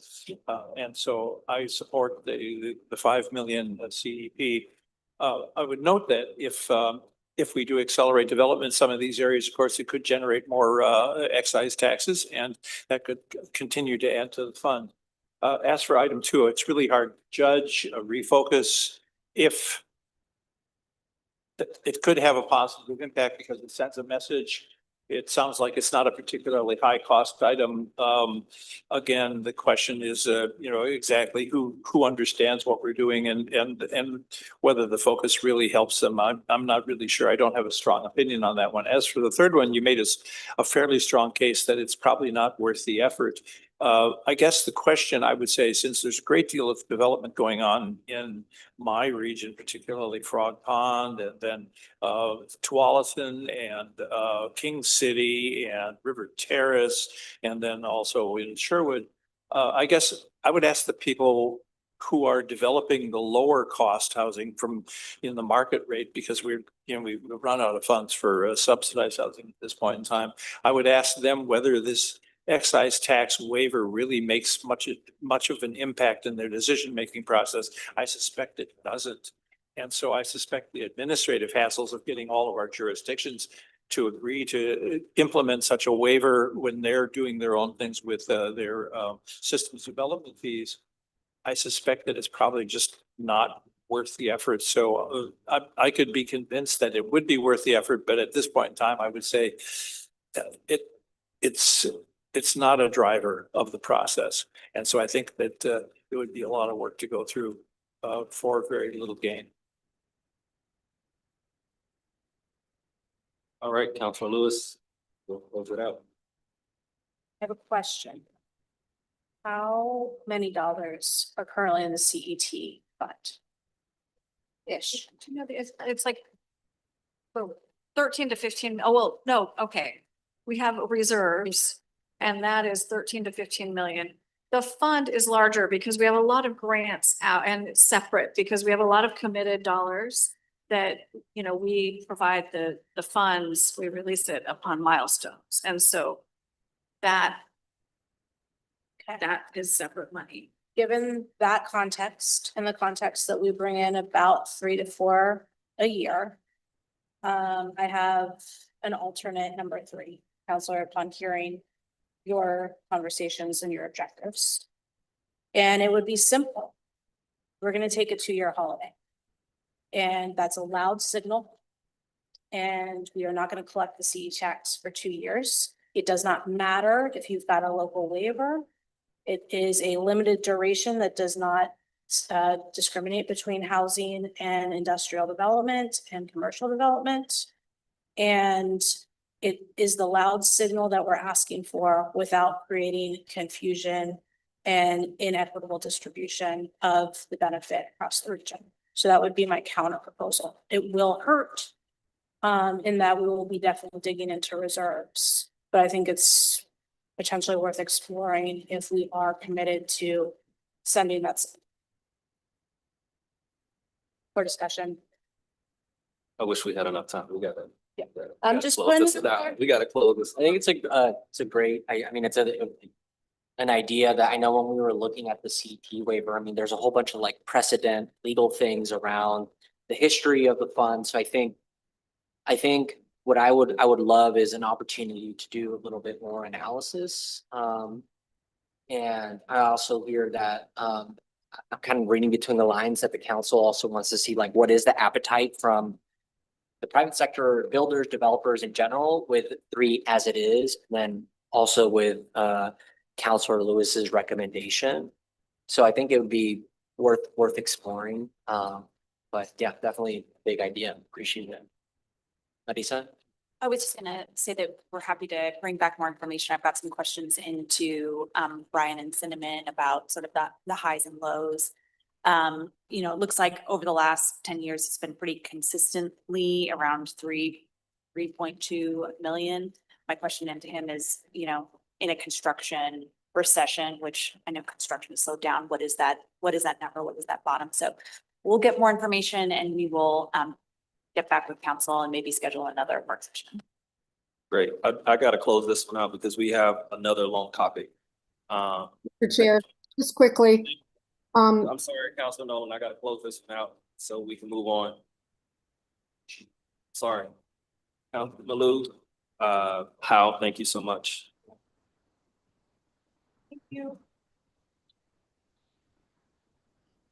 All right, moving us on to our last topic today is a continuation of council discussion and of its objectives for the 2026 state legislative session. Today is our final opportunity to discuss priorities, legislative concepts, or principles for inclusion in the agenda before we consider its adoption. Please welcome back Annalisa Curler, Legislative Affairs Manager, and Kyung Park, State Affairs Advisor. Thank you, Councilor Simpson and Metro Councilors. Good afternoon. My name is Annalisa Curler. I use she, her pronouns, and I am your Legislative Affairs Manager. Kyung Park, he, him pronouns, State Affairs Advisor. And we are here today to discuss your legislative agenda for the short session. As Councilor Simpson mentioned, we are before you for the second time to talk about additional priorities to add to your legislative agenda. This is also the final time that we will be before you before your adoption in early January. Next slide. So this legislative agenda that you are contemplating is setting the stage for the short session. So The Oregon legislature operates on a biannual basis. So every other year they meet for 6 months and pass a budget. And then in the off year, which is what we call the short session, they meet for just 35 days. The purpose of short session is really to have some tweaks, minor policy changes, passing anything that almost saw its way across the finish line in long session, but didn't quite make it. We see this set up in the structure as well. So there is a limited number of bills for legislators, unlike during long session when they can have as many as they want at the beginning. They are limited to just 2 bills during session. We anticipate, and my colleague Kyung's going to go into this in more detail, that very much the focus of this year's short session will be the budget. Metro and many of our local jurisdictional partners, the state is also facing a revenue issue, and they will be addressing that during the short session. Next slide. So we have some updates to share with you about the Oregon legislature, but as a quick recap, Democrats maintain supermajorities in both chambers. The new minority party leadership on both chambers have been in office about 2 months now.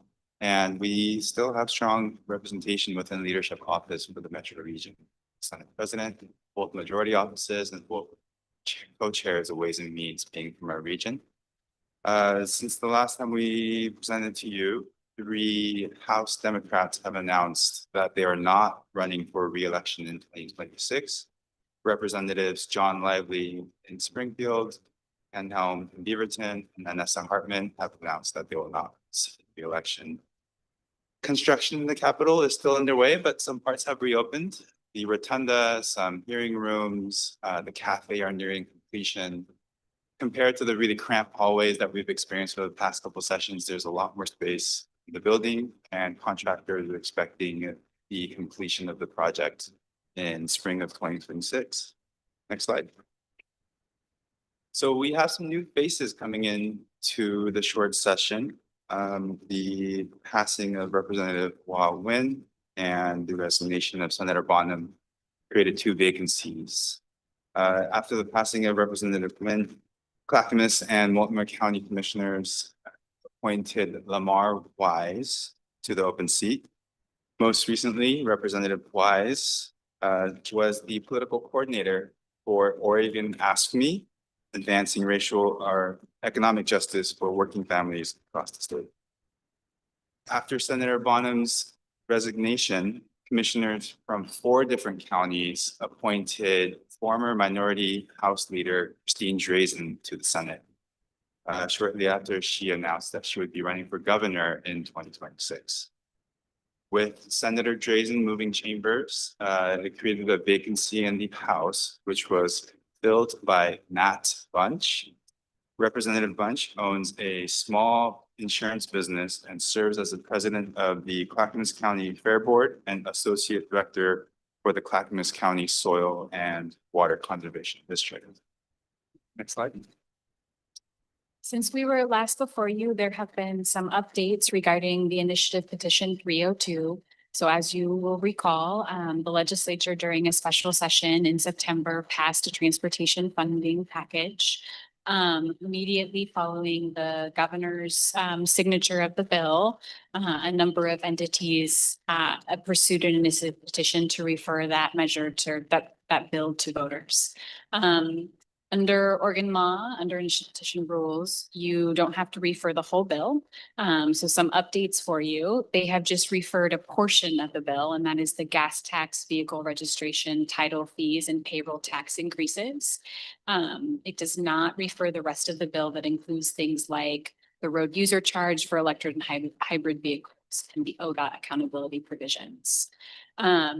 The signature gathering threshold is just under 80,000 signatures, and they have until December 30th of 2025 to collect those signatures. News agencies are reporting that as of last week, I believe they have already collected around 150,000 signatures.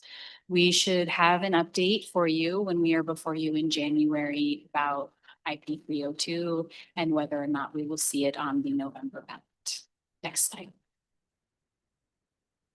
So during our last presentation, we shared with you that the state was facing a $373 million deficit for its current biennium. 2 weeks ago, during legislative days, the State Office on Economic Analysis released a December forecast. This December forecast showed some unexpected one-time corporate tax receipts, primarily from taxes from past years. And this additional receipts from the corporate side closed the deficit to 63 million for this upcoming plan. So a little bit of good news in the reduction of the deficit, but it was primarily fueled from prior monies. The economist also shared some of our economic conditions within the state. We are facing some economic uncertainties moving forward. There's indicators that are showing some strong economic signs, but there's also other indicators that are showing mixed signals.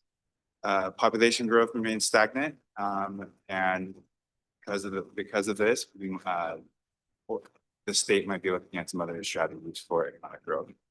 Also, during legislative days, a handful of agencies presented proposals for a 2.5% and a 5% budget reduction to committees.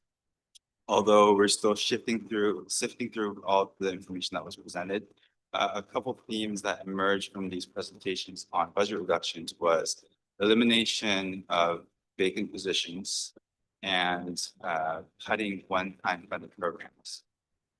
These presentations are kind of a starting point for what are going to be tough decisions ahead for legislators, but it was a good indication of what might be on the chopping block for short session.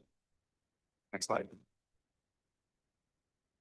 Moving on to your legislative agenda. So just a reminder that Metro Council's legislative agenda is composed of 2 documents.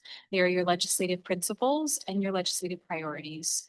Your principles are meant to be evergreen guiding principles, and these help Keon and I when we are down in Salem, as well as Council's legislative liaisons, make determinations on bills that we have not specifically identified upfront in priorities. They are high level, overarching, and general. And then the second document is your legislative priorities. These are meant to be session specific. They are particular to bill concepts that we know about at this time or that we anticipate will be coming. Next slide. So the first issue we'd like to present to you is regarding serial communications. In response to some actions and decisions made at a school board back in 2021, 2020, the legislature passed a bill in 2023 that gave the Oregon Government and Ethics Commission enforcement authority over the entirety of the public meetings law. After the law passed, OGEC passed some administrative rules, which some believe led to a misalignment between the legislative intent of the law and the interpretation of the law. Subsequently, a few comments made at trainings, in ethics trainings, and some interpretation by other attorneys have created a lot of confusion for elected officials on what is considered prohibited serial communications. Your staff has been participating in a work group that is exploring potential legislative fixes to clarify prohibited serial communications. I think the goal here is to find a solution that gives not legislators, but elected officials assurance that they're in compliance with public meetings laws while maintaining the transparency and ensuring that decision-making deliberations happen within open meetings for the public. So we are hoping to add this to the agenda to support those efforts and create a fix so the business can move forward. Next slide. Next is another general government item. The OGEC recently, or about 2 years ago, or in 2024, issued advice that food and beverage provided by a public body to its public officials would need to consider that compensation and include it formally within a total compensation package. Policies would need to be adopted to make food and beverage like officially within that for that public officials compensation package. Prior to this guidance, public bodies considered food and beverage served at meetings and events as kind of a gift of nominal value. If you were having a meeting at night from 5 to 7 p.m., it just kind of made sense to feed the folks that are attending. Or another example would be coffee and donuts being served at a really early meeting. Because of that, it was in the sense of like, this is kind of like a gift to the folks attending and not necessarily a compensation benefit. If food and beverage can only be treated as compensation, it creates a little bit of an administrative hurdle, such as tracking the total value consumed for each individual. But in some cases, it also conflicts with charters. In some boards and commissions and advisory bodies, members who are sometimes volunteers are not allowed to accept any form of compensation, which is written in charter. In these instances, these members would not be able to accept any food and beverage or any refreshments being served. For your agenda, we are proposing that you support legislative fix that would allow for some reasonable food and beverages to be served in specific situations. We're not talking about extravagant like lobsters and steak at a meeting. We are literally talking about just providing like common courtesy. Slide.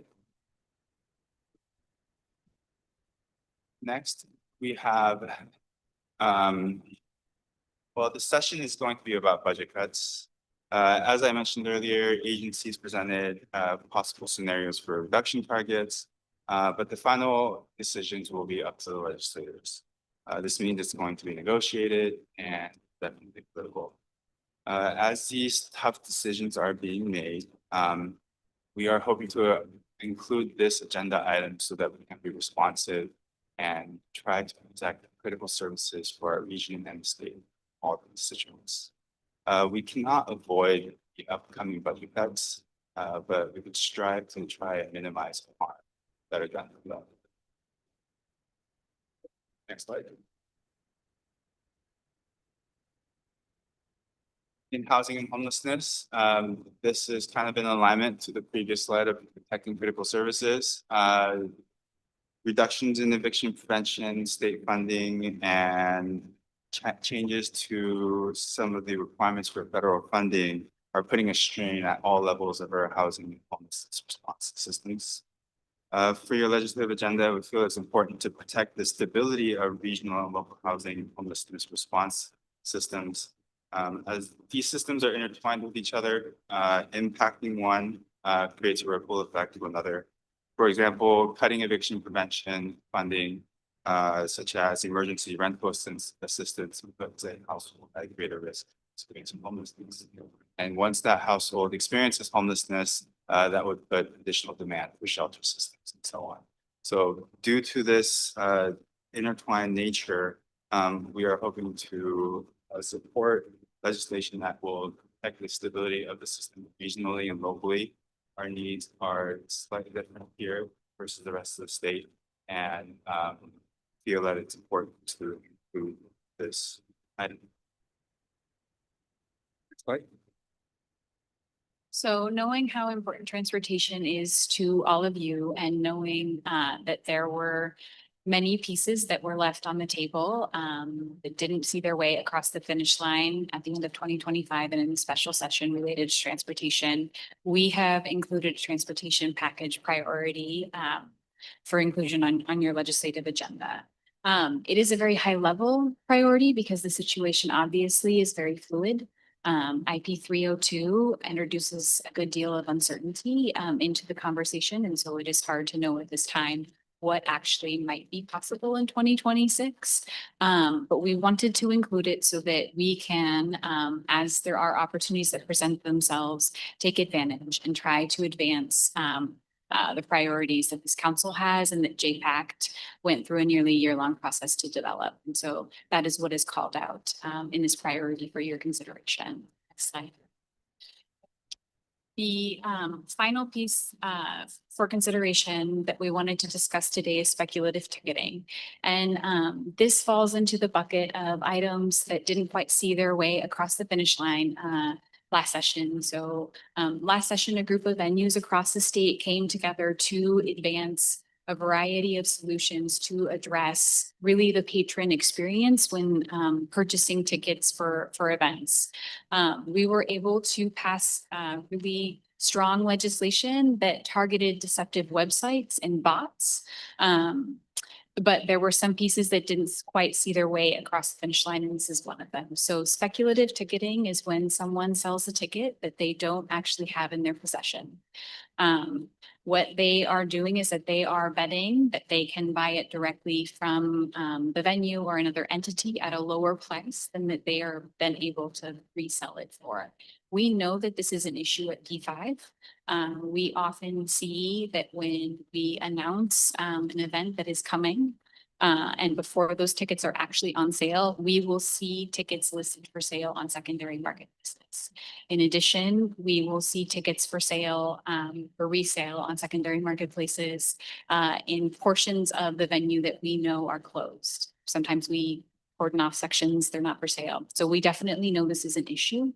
We also know it's an issue, unfortunately, because we hear about it at the door when the events are happening. And this happens when someone comes up and we scan their ticket and unfortunately the ticket is not valid.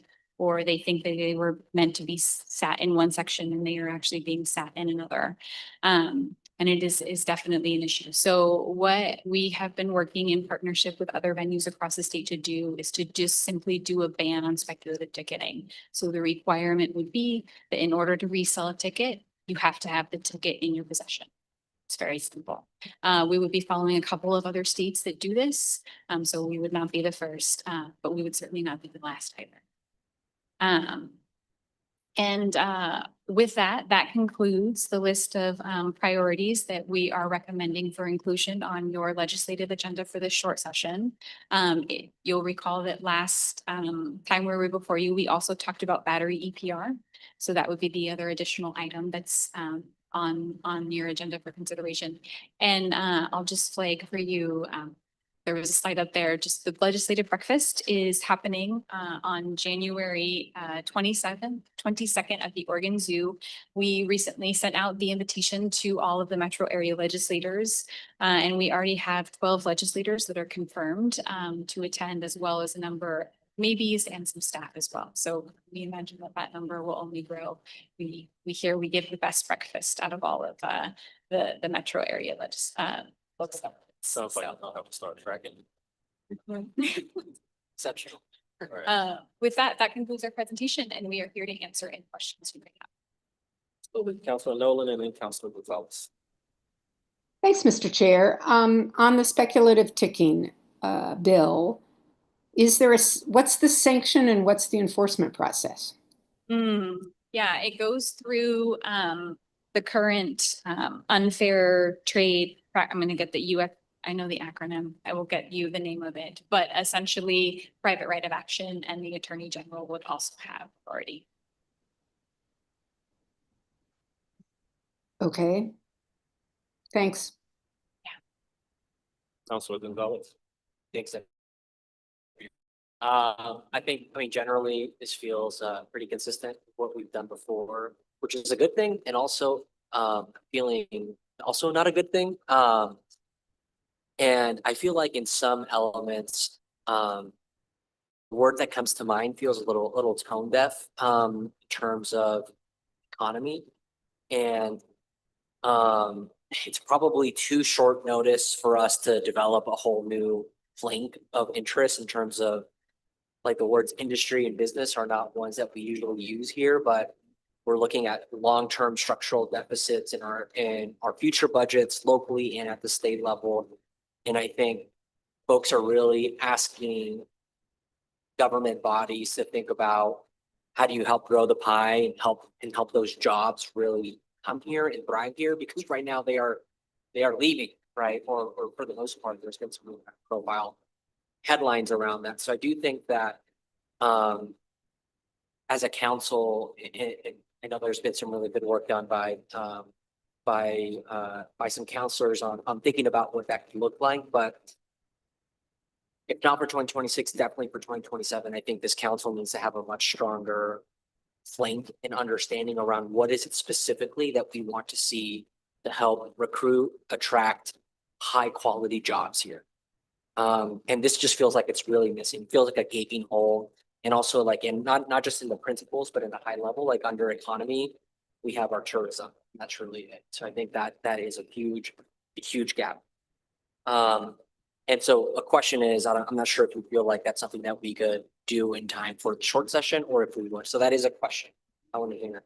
Another thing, that I've just been super like ground zero on the front lines on is the work is what's impacting our immigrant communities right now, especially with federal enforcement.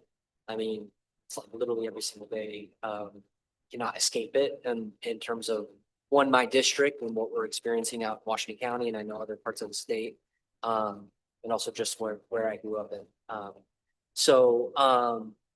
I know that there is going to be a slate of like immigrant rights and civil rights things that come forward.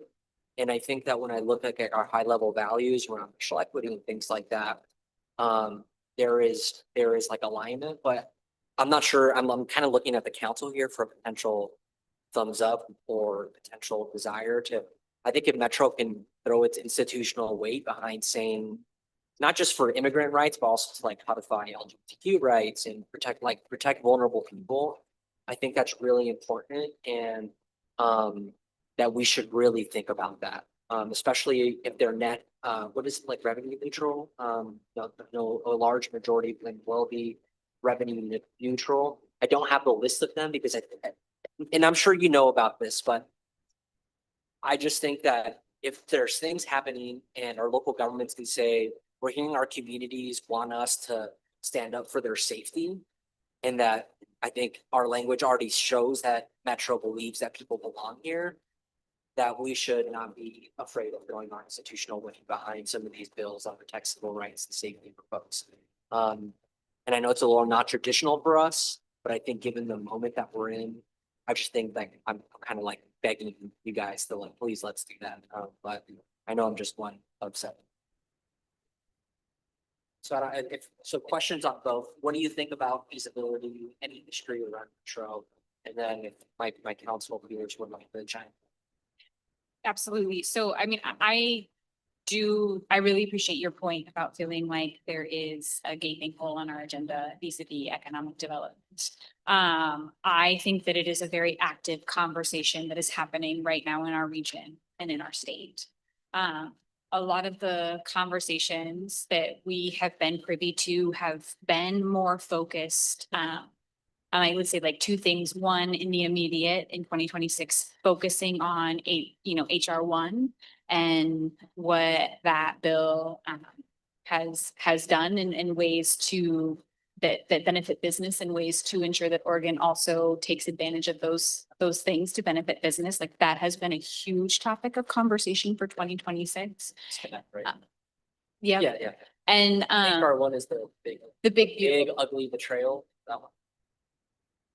And then I would say that additionally, there has been a desire for, I think, a longer term conversation, more in the 2027 context, that is bigger. But I think there have been also some ideas floating around for 2026 around how to like jumpstart that. But there haven't really been very many proposals that we've seen that have felt like really kind of tangible, like this is what it is that we could bring to you for your consideration at this stage in the game.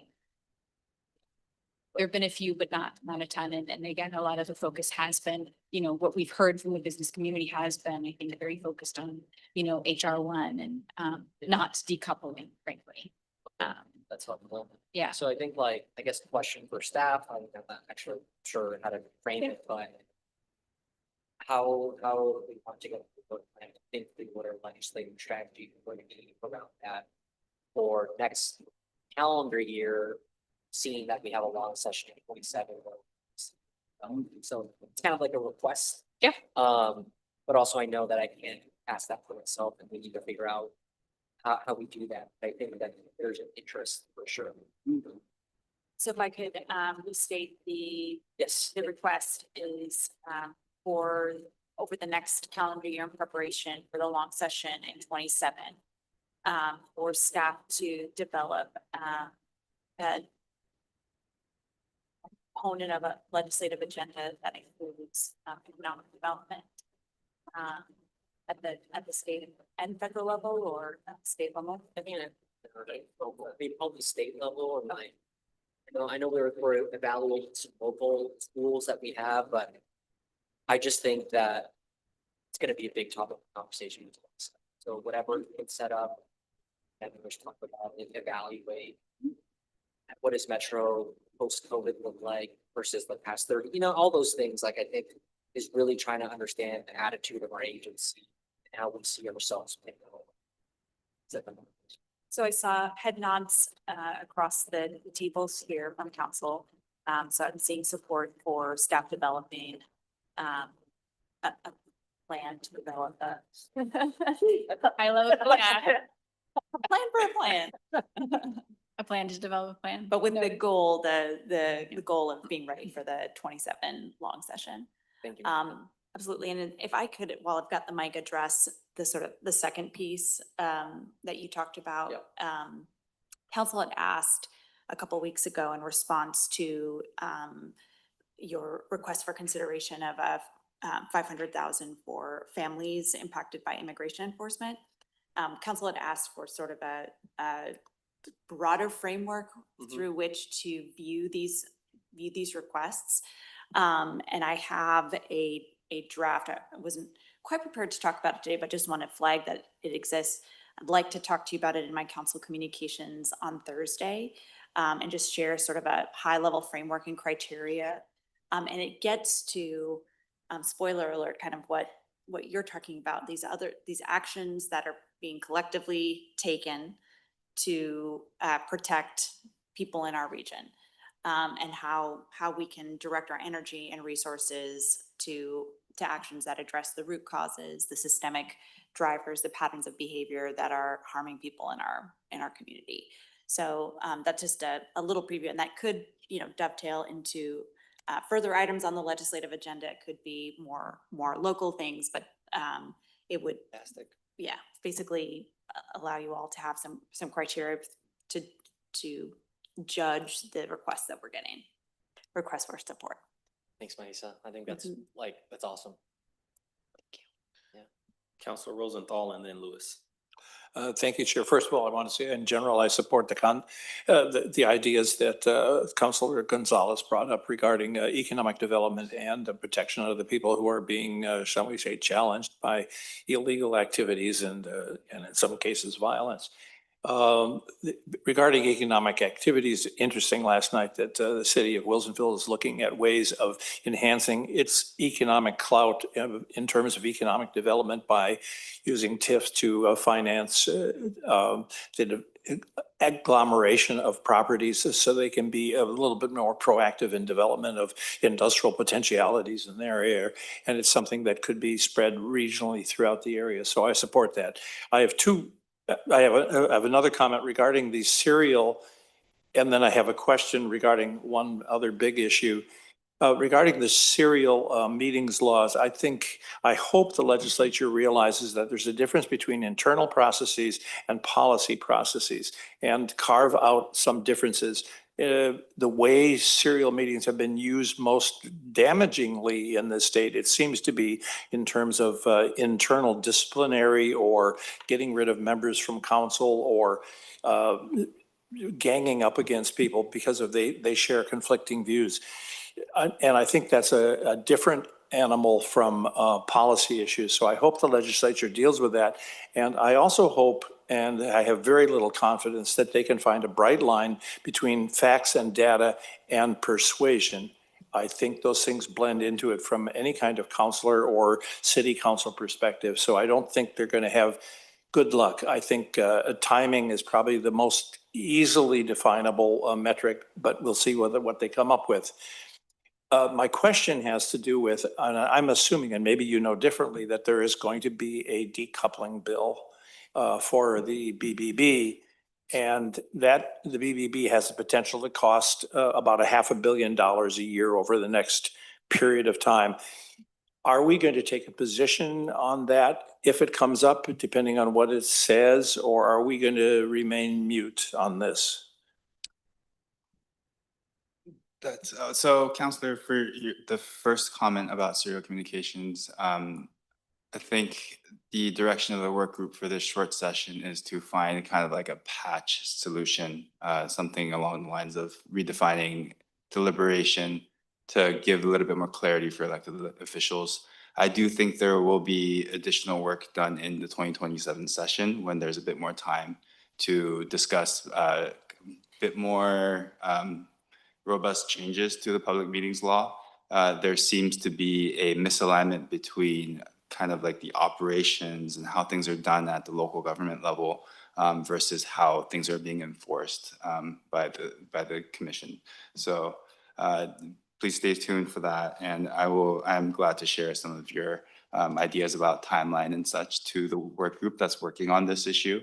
I think we'd have to find a solution that kind of fits all, but has a little bit of flexibility built within it to accommodate for a lot of the governing bodies that are here in the state. As far as the decoupling conversation, I would have to leave it up to you, Council, to see if we engage or not on this. What I do know so far is that it is not going to be a full decoupling. And as a reminder, the decoupling is where we would disconnect from the federal tax policies so that the state tax policies would be different. That means that on the table would be overtime, taxes on tips, business depreciation. What I'm hearing right now is that some of the overtime and tax on tips and some of those personal provisions are not really on the table for decoupling.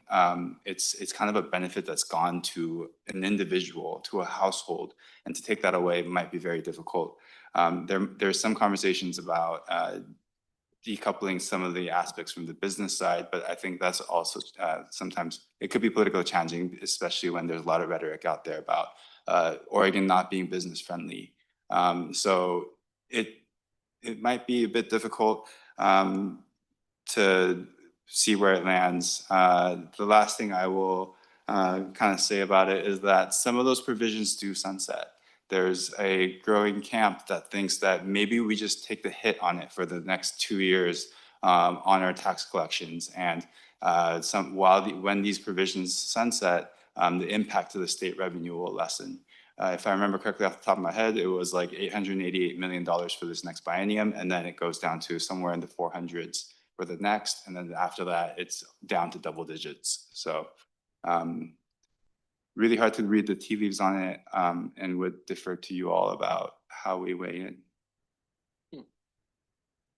Okay, take us home, Councilor Lewis. Sure, thank you so much.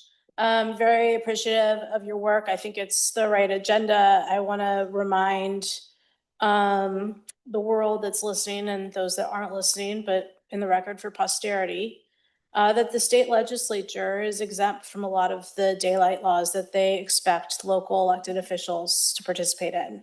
The legislature has no problem if lobbyists have a vote count. They in fact enforce whips to go around and count votes and share votes amongst legislators. On top of which they protect their caucuses, and a majority or supermajority is able to meet without any daylight. And in fact, in the supermajority environment, they can basically orchestrate and map out the theatrics of an entire floor session behind closed doors. And here we are stumbling over how we're going to even send a text that maybe is going to accidentally hit one more person than it should, when all I want to do is have a real honest conversation with some of my friends and my colleagues. So legislators, you are not doing your job if you don't do something to get this right, because local government is where the rubber meets the road, appreciative of all the work that is done by the legislature. But if we are stymied at the local level from moving anything forward, we're gonna see a total collapse and breakdown in the state, because already we know the feds are out to lunch. The state is struggling for some valid and frankly, some non-valid reasons, and locals are holding it together. The legislature will have ultimately failed if they don't do that one bill. Yes, there's a budget to fix. Yes, there are some good bills that are nearly there and we need to push them forward. But this is me saying, as one counselor, if that is not addressed, we're done. Yes, there are other important issues, transportation, housing, the economy. But there will be no stopgap if we continue to live in this world where legislator to legislator is okay, but city councilor to city councilor is not okay. And with that, the conversation around protecting the most vulnerable is absolutely something Metro should get our name on at every turn. I don't know if I necessarily agree that we need to be pushing for a revenue neutral option. I think any spending money in our pocket should go first and foremost to protecting Oregonians. So I know it's a budget challenge, but if there are places we can make those investments from general fund, that is absolutely where they need to go. Yeah.